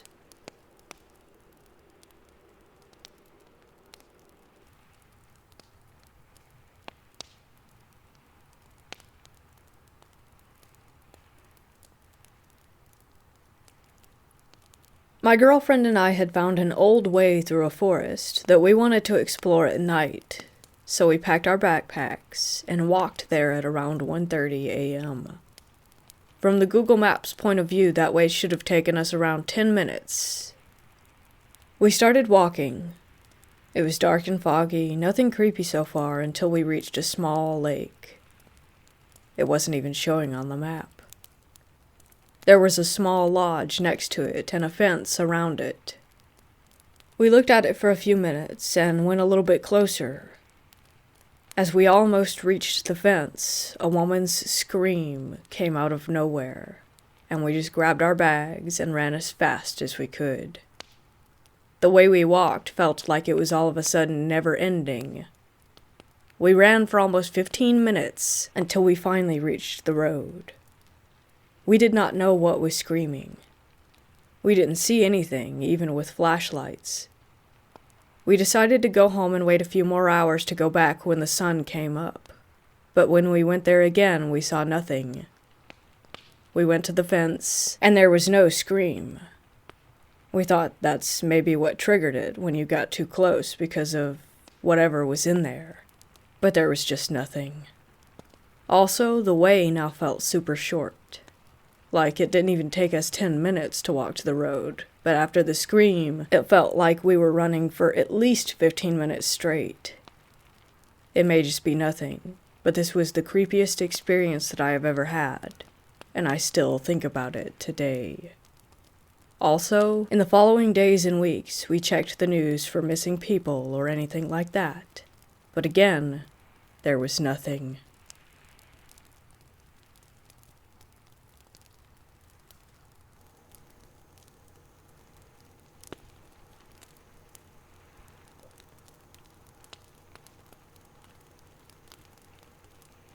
I do believe in the paranormal. Not routinely and not as an explanation for everything, but I definitely believe that some things just can't be logically explained. I've dabbled in divination for the past couple years, which has led me to notice more universal symbolism and omens. Recently, I've seen some weird ones. I was driving around my area the other day and passed a funeral procession twice. It struck me as sort of unsettling and out of the ordinary. I drive around a lot, and I don't usually see funeral processions around just randomly. I was a little bit anxious by it, especially so when I passed the hearse itself, but I pretty much brushed it off. That same day, I was pulling into a drive-thru at around 3 a.m., and a black cat came out of seemingly nowhere.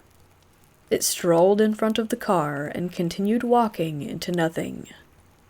It felt very rare to see, since I live in a well-populated suburb that doesn't usually have animals roaming about. This morning, there was a black cat watching my window on the windowsill of the house across from mine.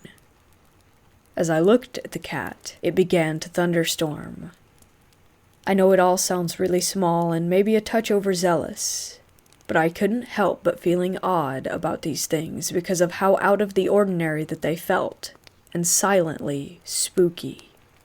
Not to mention, all happening in the same couple of days.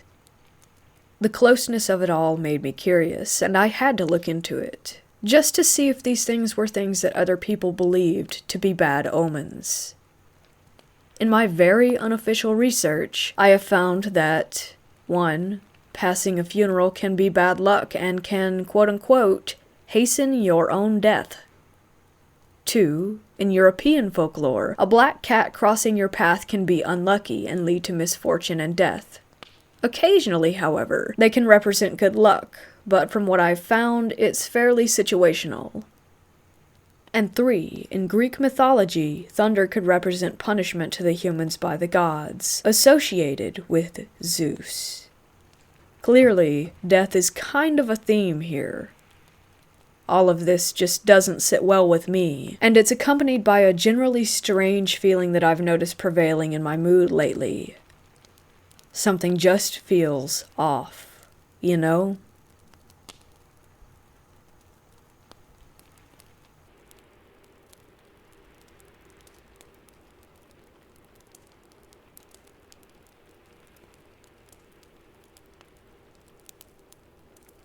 My family on my dad's side have many stories of witches. I don't know if this will sound real to you, but my family has always told these stories. My uncles, dad, and grandpa all have a story related to a witch encounter. Some of my aunts as well, and grandma. I believe them, and am here to share their stories. My dad's family come from a small ranch in Mexico. The ranch is really huge, so huge that basically all of my family lives there. Usually if you live there, you're related, but there's probably only 4 or 5 other families that aren't related to us. Once my uncles were getting ready for a party. They were young at the time, maybe early 20s. The party they were going to was at another ranch. My uncles used to party a lot. Sometimes they would come back very late. Actually, that was usually the case. They got ready and started heading out. It was very dark, but they didn't care. They got to the party and one of my uncles, Steve, saw these 2 girls away in the corner. He saw them and said that they were very beautiful. They had light-colored hair and light skin. Being in Mexico, it was really rare to see a girl like that. Steve then elbowed my other uncle, Andrew. They then walked up to the 2 girls and started dancing. After a few dances, they headed home. They said bye to the girls and took off on their horses. They had been riding for about 30 minutes when they saw the same 2 blonde girls walking down the dirt road. They stopped, dismounted, and walked over to them. They were just wanting to see if they needed a ride home. My uncle then heard one of them laugh, and in front of his eyes, they disappeared into the darkness. They both got back on their horses and continued. They later came across another laughing sound. My uncle Steve got off of his horse and asked who was there.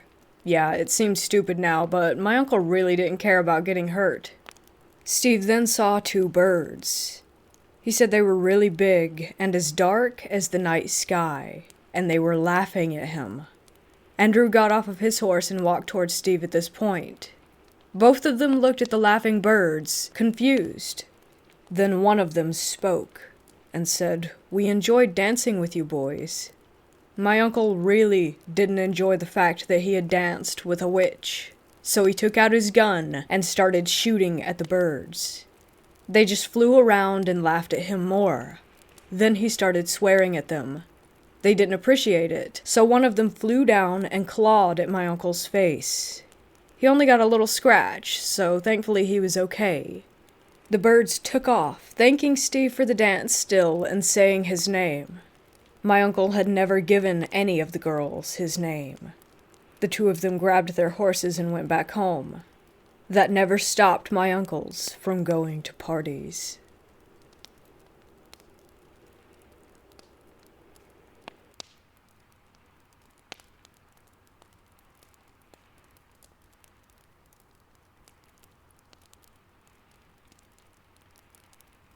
I believe in the paranormal, but am skeptical about most of the stories that people tell.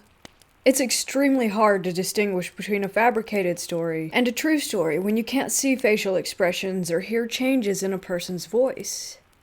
About a week ago, I was sitting in my kitchen browsing the web, probably Reddit, on my phone. My kids had been asleep for about an hour, and my wife was in our room finishing up a paper for work. There wasn't a radio or television on. While browsing in complete silence, I heard my wife cough several times. The cough sounded as if she had breathed in some water and was trying to get it out of her lungs. Jokingly, I jumped out of my chair and ran over to the room where she was sitting. I started patting her back and pulling her earlobes down, again in a joking manner. She looked at me like, "What the hell?" So I told her I was trying to help since she had coughed so hard. She, still with the what the hell face, looked at me and said that she hadn't coughed. I stood there and evaluated what I may have heard. I thought it might have been one of my kids, but the cough was from a woman. It wasn't a 4-year-old or 1-year-old girl's cough. Other things about this cough is that it came from inside the house. It was the type of hack like after water goes down the wrong pipe. It was one succession of coughs, about 4 of them together. How did the coughing not continue if the coughs were heard that hard at the beginning? It didn't and still does not make sense. But that's not the only thing that happened. Fast forward to the next morning. My kids are awake and eating in the kitchen. I'm in the living room watching TV, still waking and drinking coffee, and my wife is in our room getting ready for the day. All electronics are off except the TV and our phones. My wife's phone rings from what sounds like the kitchen area. She runs to the kitchen to answer it because she was expecting an important phone call from work. She searches for her phone in the kitchen, but does not find it. She asks if it was my phone that rang, but I told her no. My phone was in my pocket. Turns out both my wife's work phone and personal phone are in our room on the other side of the house. We checked the kitchen and surrounding rooms for anything that could have made the ring, but we found nothing. I don't know the name of the ringtone, but it's a very common ringtone for iPhones. My wife and I searched for the reasoning of why we clearly heard a phone ring in the kitchen, but no matter how hard we tried, we were unable to find a logical explanation. I was going to write it off as just another weird coincidence, but I kept thinking of how clear the phone ringing was, and how my wife had heard it too. Add this one to the cough that I heard the night before, and I start to worry that there may be an intruder in my attic. I think, nah, not possible. But I have 2 little girls and a little boy too. It's a slim chance, but I'd feel better if I just went up there and checked. I texted my wife to watch the kids because I was worried that there might be an intruder. I didn't want to verbalize it because if they were up there, then they would hear me. I check outside and around the house first for any signs of a person being on the roof, or anything like that. I look for cuts in the wall, and see no signs of intrusion whatsoever. I then grab the ladder to get inside the attic. The only way into this attic is through a small 2x4 foot opening at the top of the interior of a closet in one of the rooms. I grab my flashlight and my gun, set the ladder up, and plan on entering the attic as quickly and tactfully as possible. I don't want the intruder to be lying in wait. I push the drywall that blocks the opening and can hear a door swing and shut. I say swing because it sounded like a door that was on a hinge or hinges. I can't get the drywall off, and the element of surprise is now gone. I push through anyway and inspect the attic. The attic has no floorboards. You have to navigate through it by standing on the supporting beams. It's extremely annoying to have to go up there to do housework. I find no signs of anyone being up there, no entry points, and again, no cuts in any of the walls. I come down and double check that my wife and kids had stayed in the living room like I had asked in case there was an intruder. She confirms that they were, and that no door had been shut. I pretty much already knew that the door shutting wasn't them because the sound came from the attic, but there's no door in the attic. I went through a checklist of explanations to the cough, the phone ring, and the door shutting, and again, have yet to encounter a single one that makes sense. I know it sounds weird, but a freaking portal is what I'm coming up with. I lived in this house for years, and have always heard weird noises, but never something like this. Most portal stories I've heard sound totally far-fetched. Usually a portal story includes a demon, or something spiritual, but this was just totally random. People crossing dimensions to hang out in my attic? There's no malice, no sightings, no physical evidence, but the sounds were definitely heard and are inexplicable. Something else happened a few nights ago. It was around 11 p.m. I'm asleep in bed and am woken up to my wife shaking me. She tells me that she heard a door close. I say to her that it may be our 4-year-old, but she says she was watching the monitor and the cameras were on the kids. She said that she had been watching the monitor because she had been hearing weird noises. I say maybe it's just the house creaking. She claims that she heard the windows shake. Now this is significant to me because we do have some old windows. The difference between the old and new windows is that the old windows will rattle when a door is shut due to air pressure or when the house is shaking, earthquakes, and the new windows won't. So she heard a door close and the windows shake. That's enough for me to grab my gun and check for an intruder yet again. I do an interior and exterior check and of course find nothing. I go back to bed and once again conclude that there is a portal in my house.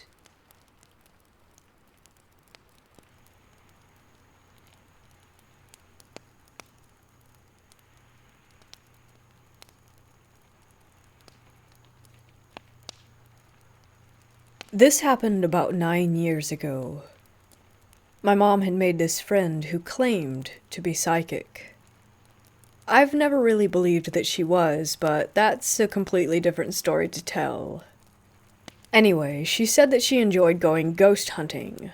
Mind you, this is when Ghost Hunters was a pretty popular show, and my mom, sisters, and I decided that it would be fun. We didn't have the special equipment that they had, but we did have a video camera and a voice recorder. We were good to go. We visited several cemeteries that summer and got some pretty awesome footage, which I can share later. This one has always stuck with me. So, in doing research on where we should go next, I found a post about the cemetery in Lafayette, Colorado. It said supposedly that a vampire was buried there. The post said that some people believed this because he was from Transylvania, and a tree grew right up through the middle of the grave where they said his heart would have been. We decided to go. About 3 hours later, we showed up at this cemetery that looks more like a park. We get out of the car and begin walking into the cemetery, looking through all the headstones. Not very far into our walk, we come to the vampire's resting place.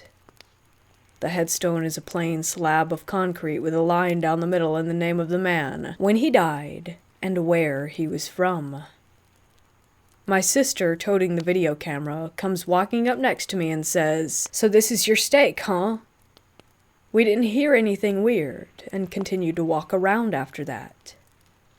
The cemetery was pretty mild in comparison to the others that we had been to. The feelings weren't overbearing or scary. Suddenly, Sandy comes running toward us, whispering frantically, we have to leave right now, they're coming." She's the psychic one. Anyway, we start rushing back to the car, and suddenly these police officers on bikes come riding up. They gave us a warning, saying that the park was officially closed for the evening, but that we could visit during the day.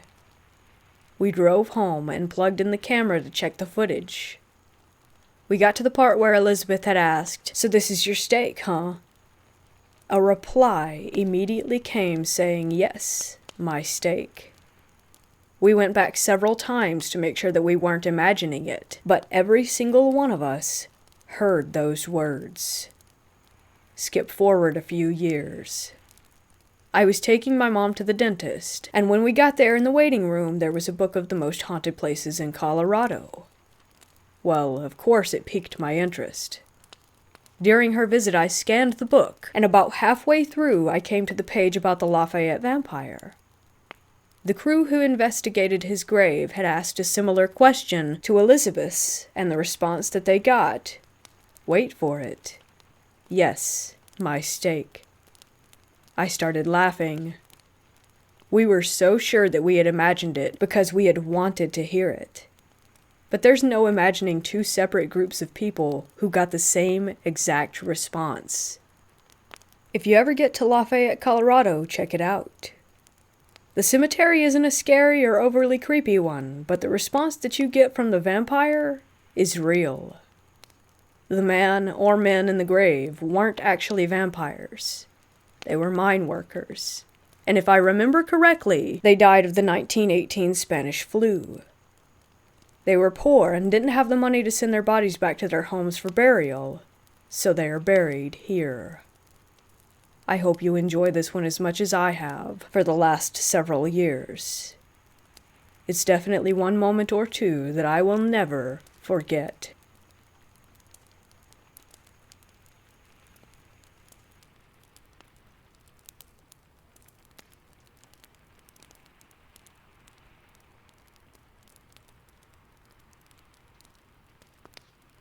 I work in a hospital as a nurse.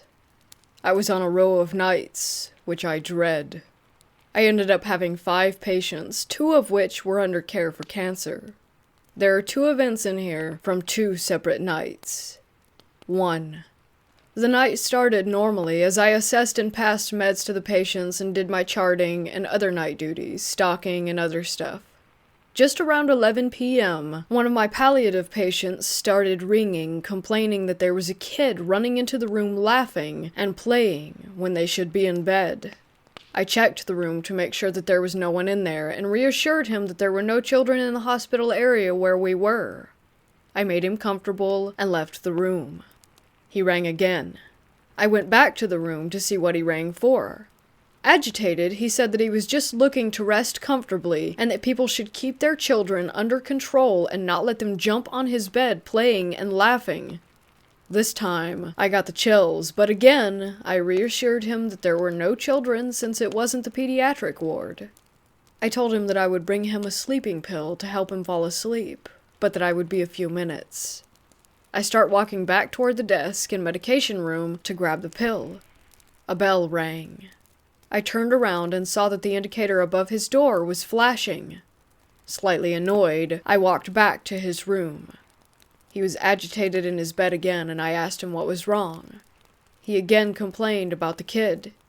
He said he was just in there again. I leaned over the bed and calmly explained, "There are no children in this hospital. Look, you need to get some rest." He replied loudly, "He is standing right behind you." I stood up instantly and slowly turned around. Creeped out, I turned to face the patient, and before I could speak, he says, "He ran into the closet," referring to the lockers where patients can store items. I slowly opened the locker and saw that his jacket was swinging, but no one was in there. I turned and told him that there was no one. I rushed into the med room to give him that sleeping pill. 2. This will be a short one. I came out of one of my patients' rooms and was sanitizing my hands, but facing the wall. As I was rubbing my hands together, I noticed the shadow of someone walk out of the room next door, and then walk into the room across from it, as I turned to see. I went into the room where I had seen it go. I asked the patient, who wasn't one of mine, if anyone had come in there. She replied no, but with a shaky voice. I checked the room to make sure that there was indeed no one. I left that room and went into the room where it had came from. I looked around, but again, no one was in there. I checked the patient, who again was not assigned to me, and found that he had died. He was palliative. I walked out of the room immediately to inform the nurse who had the patient that he had died. She asked me to come with her to check the patient because she had been having creepy vibes every time she went in there. I agreed, and we went. She did the assessment where you listen for a full minute. When she was done, we heard knocking on the wall. She said, "See, it's creepy." I didn't think anything of it until she said, "We are on the 4th floor, and on the other side of that wall is the outside of the building." We quickly left the room. 4 of us came in there to shroud the body.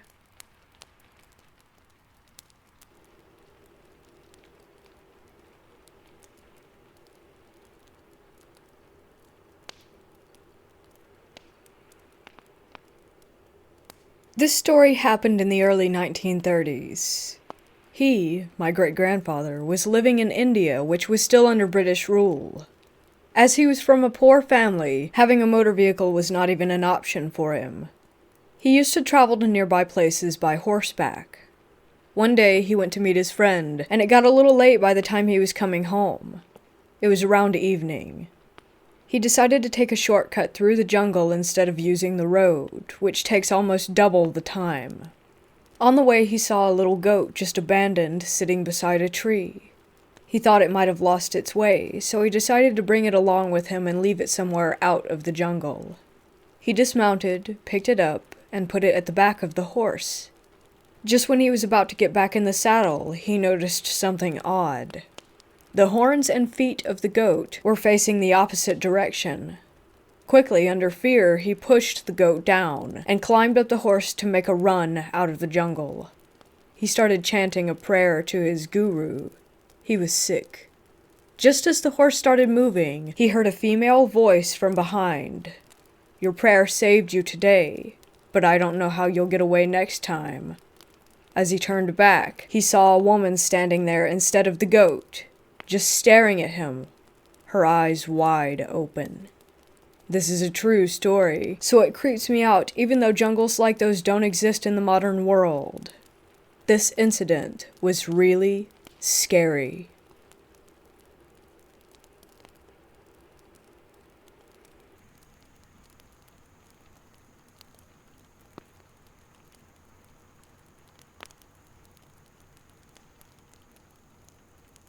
This is a story my grandma and grandpa told me a while back. I'm originally from a small town in Pennsylvania, and my grandfather was a state trooper for a majority of the time that he lived there before retirement. He took a course on hazardous waste removal. I can't remember his reasoning, but he was trained to be a guy in a hazmat suit who took toxic or irradiated waste away from certain locations. One night, while he and my Nana were asleep, he violently jolted straight up to a sitting position in his bed, still asleep. He pointed to a chair in the corner of his room and said to my Grams, who had been awoken by his movement, "Mary Lou, he's sitting right there in the chair. Do you see him?" My Nana was freaked out, so she tried to get him to lay back down in the bed, which took a few minutes, but eventually he was back to sleeping soundly. In the morning, my pop said that he saw Death sitting in the chair in his room staring at him, and he took that as an omen that he was going to die very soon. About 2 months later, an incident at 3 Mile Island occurred, and the police force out there asked my pop's station to send all of his people there who had hazardous waste training to help get it cleaned up. My pop decided to take 2 weeks off and take a trip to Mexico with my mom and uncle because of the dream that he had had. And when he got back, many of the people that he had known at his office had some kind of radiation poisoning that eventually killed them.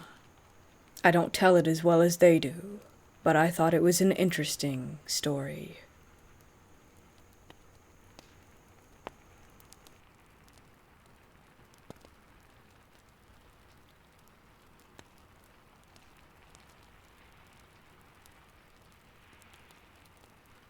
I remember around 12 years ago, when I was around 11 or 12, I stayed over at my grandmother's a lot to keep her company after my grandfather passed away. I was lying in bed one night. I had just turned the TV off to go to sleep when I heard a creaking sound outside the door, but I just thought it was Grandma going to the bathroom since she had to walk past my room to get there. Then, I heard the handle being pulled down, and again I just thought it was my grandma, maybe just coming in to say goodnight before bed. As I looked toward the door, I saw a large, white hand grip the edge of the door, and instantly I knew it wasn't her. I was too terrified to say or do anything, so I just kept watching as the door slowly opened. Because of the window at the top of the stairs outside the room, there was just enough light from the streetlights outside coming through to see what it was. It was a tall, slightly transparent figure. It just stood in the doorway for what could have been seconds or minutes, or who really knows how long. I couldn't look away, and I refused to shut my eyes, even to blink, but of course, I had to eventually, and once I blinked, the figure was gone, with only the open door as proof that it wasn't my imagination. To this day, I still don't know what it was. I told my friends before, and they said it could have been my grandfather's ghost, but it was way too tall and skeletal looking to be my grandfather in my opinion, and I felt a deep, sinister feeling from it that couldn't be further from the warm, loving person that my grandfather had been. I've had a few odd experiences with things before that I could chalk up to imagination or overreacting, but as they say, you have to see it to believe it. And after that day, I certainly believe. Ever since, it's had me wondering what else could be out there.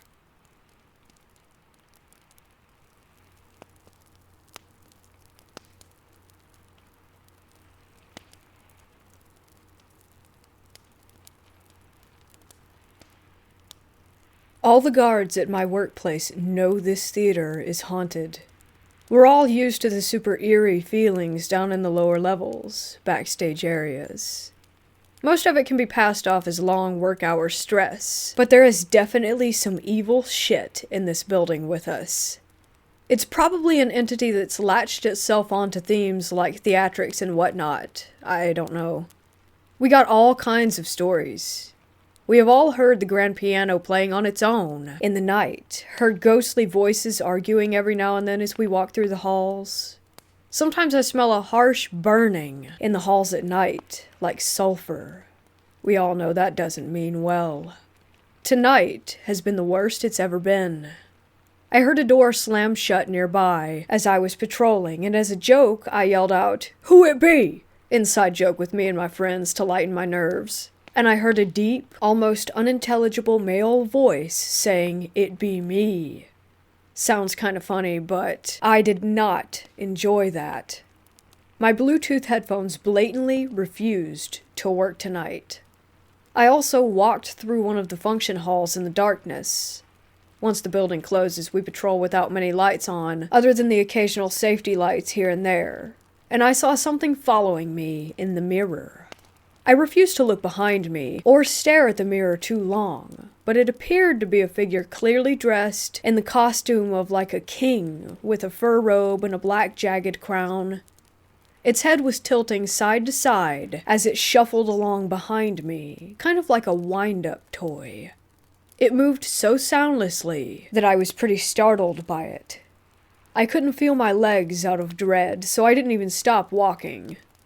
I just stopped looking immediately, and calmly kept the same pace on my way out of the room, pretending to see nothing. I think this is happening due to the current performance of a really old and famous play called Faust. A very famous actor died performing it here in Melbourne a long time ago in another theater nearby, and his ghost allegedly haunts the theater to this day. It's not far down the road from our theater. There is also a secret warehouse on the site, the location of which, for obvious reasons, we do not share with the public. But this warehouse is basically a storage room full of really old and valuable artifacts that have to do with early modern theater and music. Authentic historical pieces like 18th century instruments and old chests and trunks that belong to people of fame. One-of-a-kind tapes recorded by famous rock and blues musicians, old stage set models, some dating back all the way to the 1800s. It's crazy. I know for a fact that some of these old artifacts bring with them the presence of beings potentially even older than they are. You couldn't pay me to open some of these creepy-looking trunks. Safe to say, I'm glad I'm casual now and no longer work full-time. I've been working here for almost a year.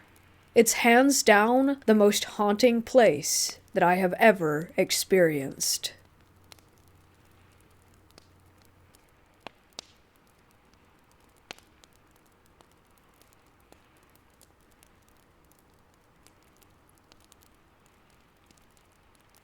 I live in a small town, and things like rumors tend to spread pretty quickly since folks around here are incredibly nosy beings. The most trusted source of these rumors is the local bar located in the center of the small settlement that we live in, which my father visits frequently. It is right by the school that I go to. Anyway, 2 weeks before all this bullcrap started, he came back with quite the story. It is said that something off has been going on with our town's graveyard, which is right by these creepy old woods a little bit away from the town itself. Usually takes 20 minutes to get there by car. Apparently, drunkards there claim that there's a medium disguised as a homeless man hanging around the woods surrounding the graveyard, and that sometimes he can even be found by the graves eating bread. At first, I didn't believe it, so me and my friend decided to walk to the graveyard and hang around there trying to find that guy. So we did, and the graveyard was full of people for a few hours, but the normal kind of people. A few more hours passed, and soon there was no one left except for an old, bearded man on the bench by the football field across the woods in the parking lot. He was looking at empty plastic bags with a box of cigarettes resting beside him. Nothing suspicious. My friend had the guts to walk up to him and insult him. I walked away from her, but when she crossed the line, I pulled her away, telling her that he may be a serial killer or a crazy drug addict. But he remained quiet until she yanked her hand away from mine, grabbed his box of cigarettes, and crushed it under her feet. She also threatened to hurt him if he didn't speak, and that's when he stood up and looked her dead in the eyes, and he was much taller than her too. He told her something along the lines of, "You are a disgrace in the eyes of God," and walked away onto the road until we lost track of him. I started to worry, and told her that maybe he was a priest or a monk, and now was going to tell everyone in our town how she had mocked him, and I was actually afraid. She reassured me that he was none of these things, because he had cigarettes with him, but I think those weren't even his. That night I slept over at her house because I was scared to go back to mine alone. I woke up in the middle of the night, and since I was sleeping in the same bed with her, I had a clear view of the pitch-black shadow of a man standing over her right beside her bed, his palm on her wrist. I raised my body, getting ready to stand up, but he turned his head to me and started to shake it from left to right, so I figured it was a lucid dream and rolled over to the other side, drifting back to sleep. The next morning, she looked pale and ghostly, and I asked her if she got enough rest. She informed me that she did not even sleep, and kept having problems with her breathing and her heartbeat. I was so scared that I almost pissed myself right there and then, and as of now, I am home alone and feeling like I am being watched.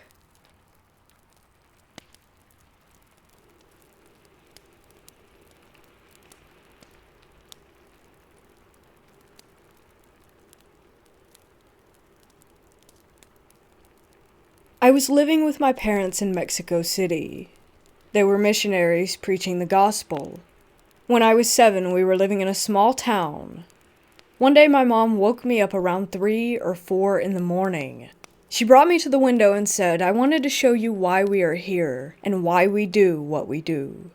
She picked me up and showed me a strange woman standing in our front yard doing some ritual or something. She had something on her face and hands that looked exactly like the Elephant Man, like the bark of a tree. She had candles lit and the whole setup. This woman lives in this village, and she knows who we are and what we're doing here. Our being here interrupts her way of life and the energy that she taps into, my mom told me. I'm showing you this because I want you to know what kind of things we fight against. This isn't just preaching the Bible to people and trying to make their lives better. This is a battle against a world of darkness, and you are a part of it. My parents knew this was serious, but weren't really that worried about it because they could just pray it off and nothing ever happened. I bet that made the woman even more angry. On that day, I realized that witches are real and not just a fairy tale, especially since she had stuff growing on her.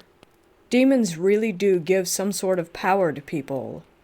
That day was not only a crazy experience, but the most terrifying thing I've ever seen.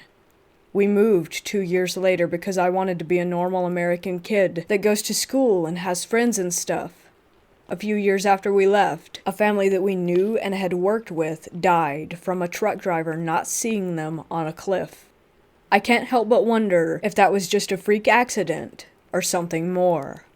The whole thing creeps me out.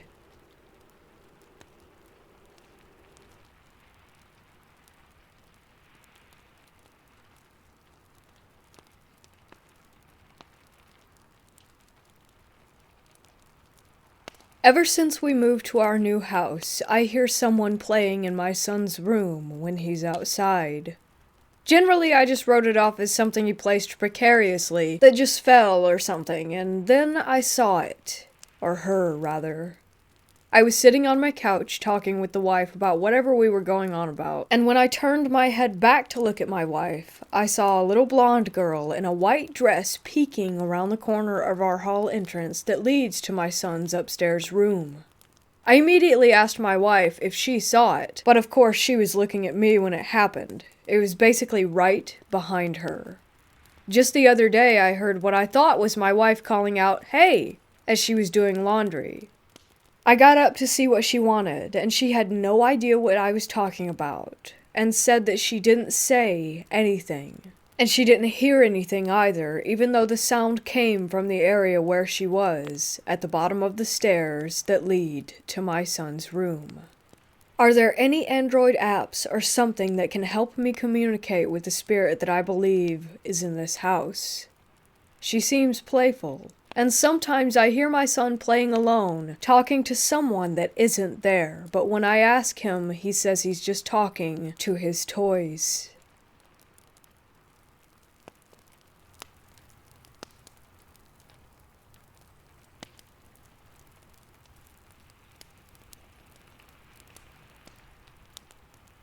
I have not been able to stop thinking about this experience since it happened about 10 years ago.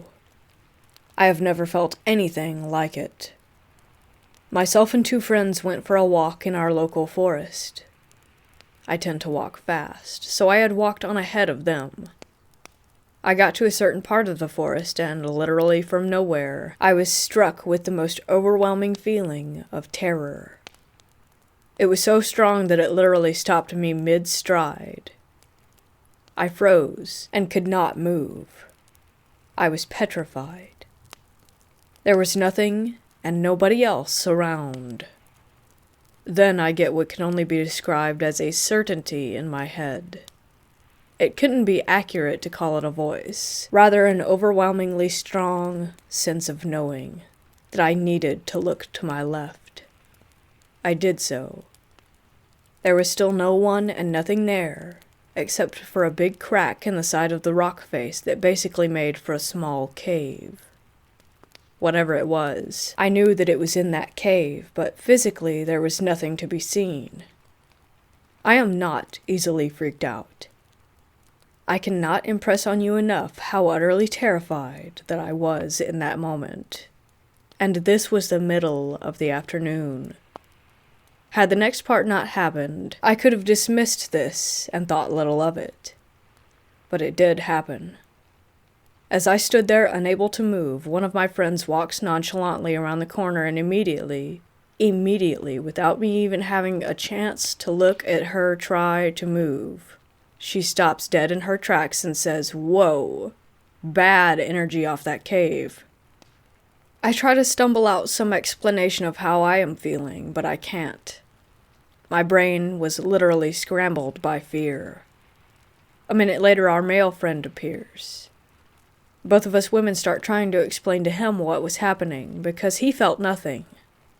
He approached the cave to look in, and we 2 grown-ass women are begging him not to get too close to it. I was actually on the verge of tears.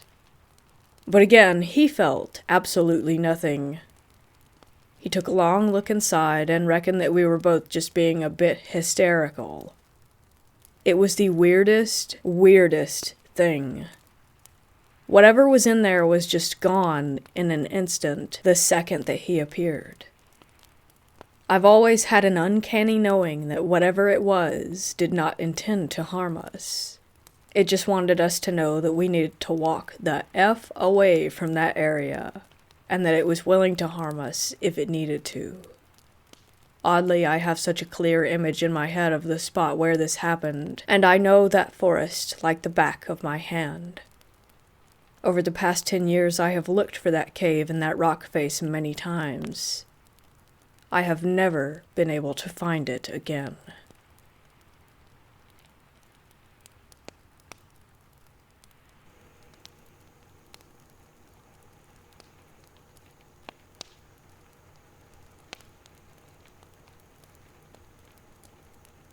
This is a true story. When I was in high school, I had a friend who lived near our house. We would always walk from school to our homes. We were pretty close, and we talked about anything. One time, when we were walking along the road, she suddenly spoke and said that she smelled candles. It was a busy street, and it was only around 4 p.m., I think. I replied, "It must be from the truck." I said this because one had just driven past us when she said that. She had a serious face, which was unusual because she was more talkative between the two of us. She insisted that she could still smell it as we continued walking, but stopped after a while. Fast forward to the next day. It was Saturday and I had just woken up. I literally got goosebumps. I felt so shocked when I read her text. It said that her father had died. Do you also believe in superstitions? Here in our country, a smell of flower or candle indicates the death of a person.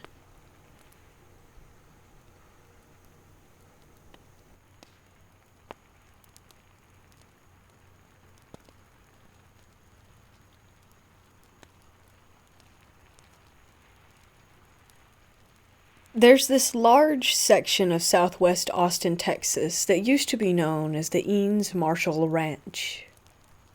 There's a story to be found about a man who was murdered by bandits, and his body was buried in an unmarked grave on the side of the dirt road after being discovered by the ranch owner.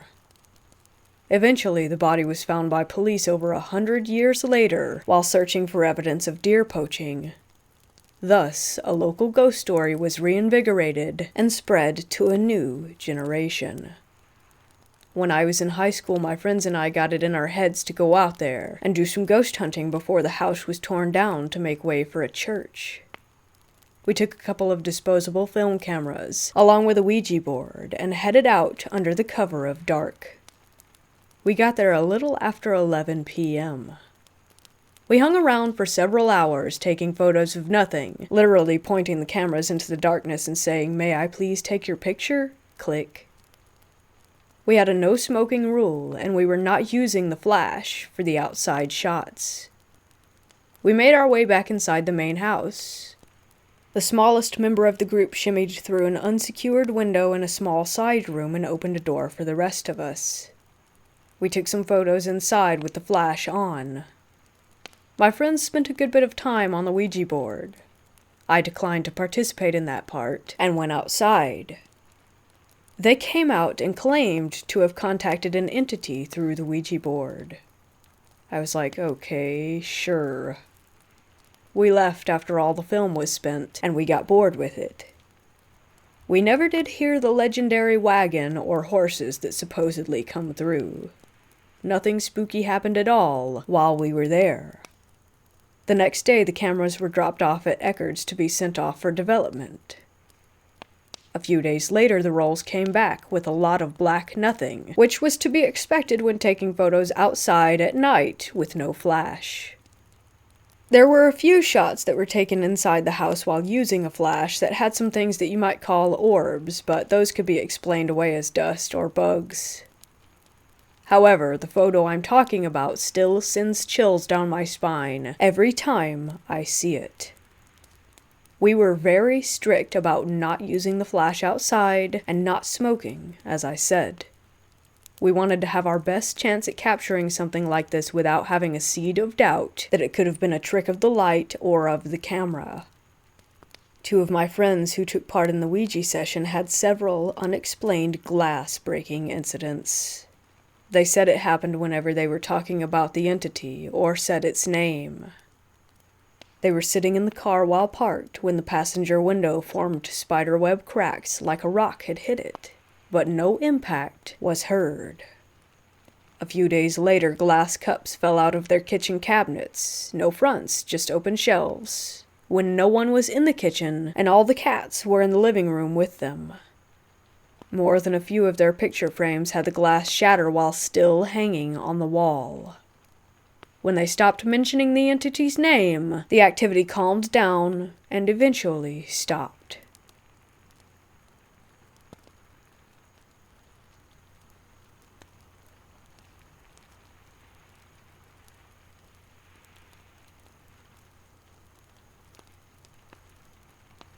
I live on the East Coast, so the cemeteries are ancient, mostly from the 1700s.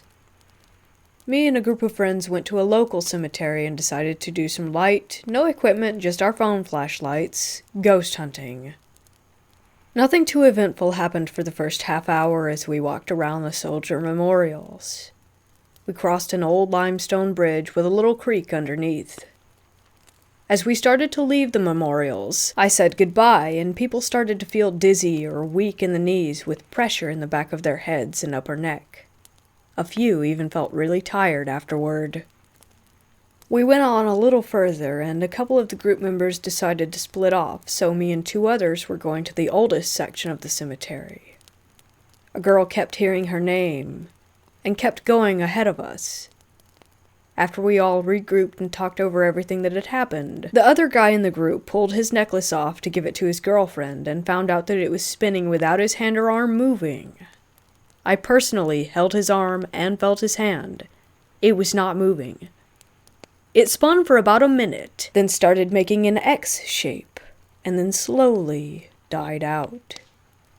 After that, nothing else happened to me or my group. However, the couple said that they were hearing people calling to them from the woods, into an area without roads or any buildings for miles. Needless to say, they thought that we were playing with them. But we were on opposite sides of the cemetery entirely. Just yesterday I was talking to a girl from the group, and she said that at home she heard the same voices, plus screaming and people knocking on her door. Today, I found out that she's in jail. What do I do? Should we go back to the cemetery and apologize? Or should we just forget that it happened?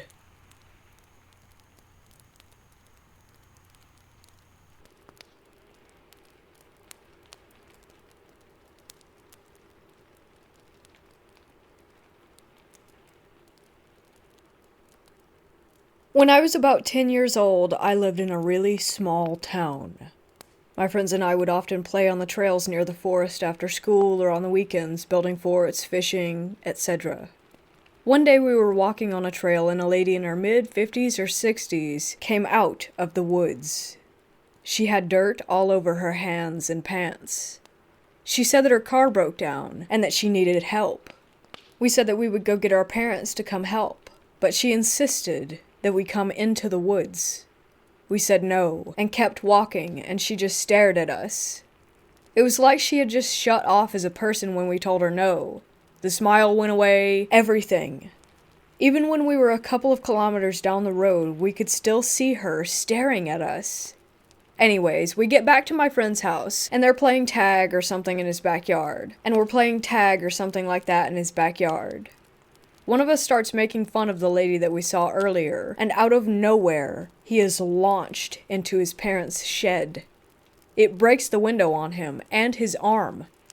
We all stood there in shock. His parents came out and started yelling at us, blaming us and saying that we threw him. All of us ended up getting grounded. To this day, we all seem to have the same reoccurring dream of seeing the woman in the woods, except every time I dream it, she is closer and closer to us.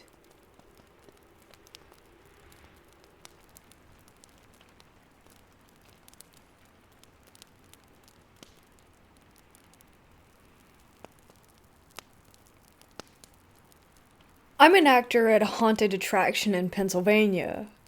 I was playing Jason on the hayride scene tonight. I hop up on the hayride and walk up and down the middle of it and scare people. This is my second year doing it, and I absolutely love this gig. But tonight, something happened that I couldn't explain. It was the second to last wagon of the evening. I was in the middle of the wagon, headed toward the front, when I got a really bad gut feeling that something was off. I got chills immediately and tried to hide the feeling of terror I had at that moment from customers. I turned my head, and to my left I saw a girl staring at me. She looked completely normal at first, until she blinked. In what seemed like hours, I saw her blink in slow motion, her eyes going from the sides and meeting at the middle.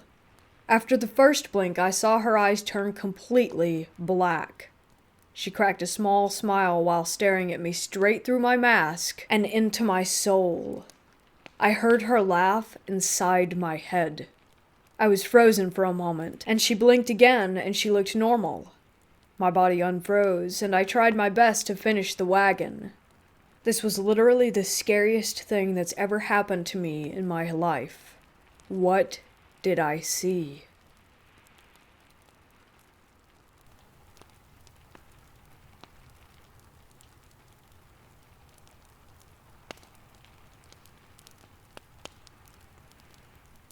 I live in a rural, but not isolated area in the Midwest. My window is right up against the forest, which is about 50 or 60 feet away from the tree line, about 20 or so feet above ground level. I heard what I am convinced was a low, echoing humming like a song from the woods. I've heard turkey, coyote, fox, deer, squirrel, and so on before, their cries, calls, and barks. This was none of those. As I laid there in bed, as I began to concentrate on the sound, I couldn't shake the mental conclusion of, it's a woman singing.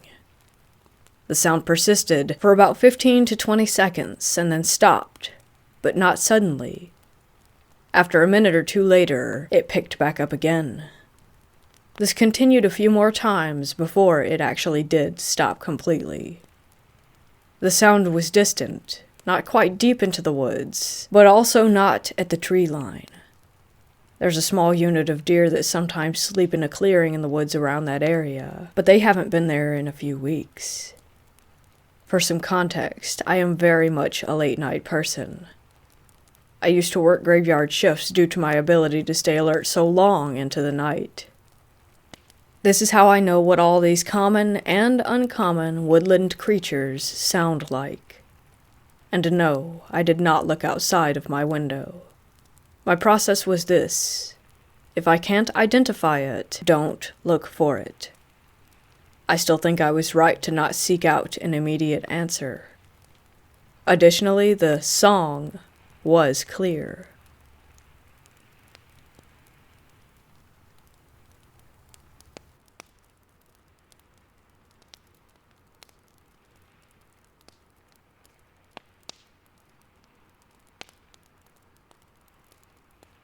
For some context, I live in an apartment with 3 other people while we go to college, but it's currently just me until January since the others went back home.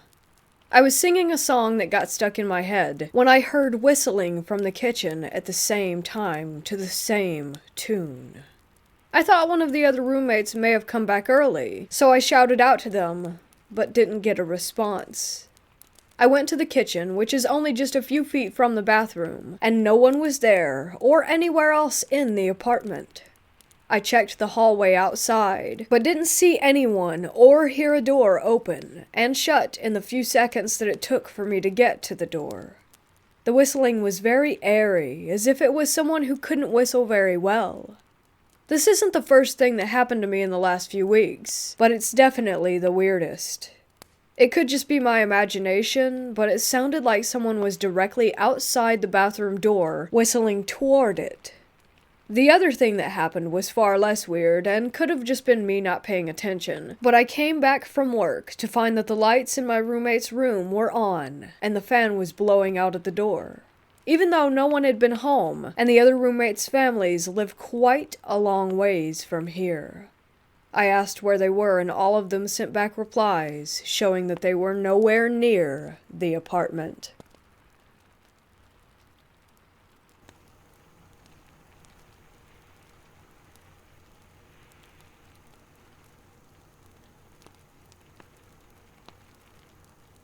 I was wondering if anyone could offer their thoughts, or an explanation on a paranormal experience that I had as a child. When I was 11, my younger sister passed away from a very sudden death. Months before this incident, I had a vision in the middle of the night that I had never made sense of until recently. I had woken up and saw a floating orb of white light in my room. Inside of it was a young child, around 4, maybe 5 years old, the same age as my late sister, with short hair, wearing a Victorian-style nightgown. I came close to it and stared at it for a minute or two, and then went back to sleep. The next day, I was filled with overwhelming anxiety and the feeling of someone's presence in the house. Only years after this vision and the death of my sister have I thought that this could possibly be some sort of omen or warning of her death.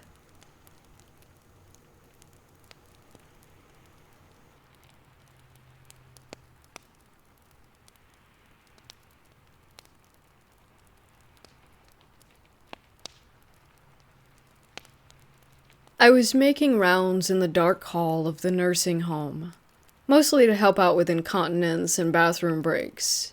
There's only one aide per hall. I went into the room of 2 ladies. One was sound asleep, the other was awake. She had some slight dementia. The curtains are attached to the ceiling for privacy, much like a hospital. I went into her side of the curtains, leaving a small gap open, and told her that I was there to help her. She said, "Okay, but can you please close the curtains all the way? I don't want him to see us." I immediately got goosebumps and asked, "Who?" And she said, "The man right there with the hat." And I followed her pointed finger to the small gap in the curtain that I had left open. I could see that there was a mirror, and in the reflection of that mirror, an empty chair facing us. I immediately closed the curtain and was slightly nervous for the rest of my shift.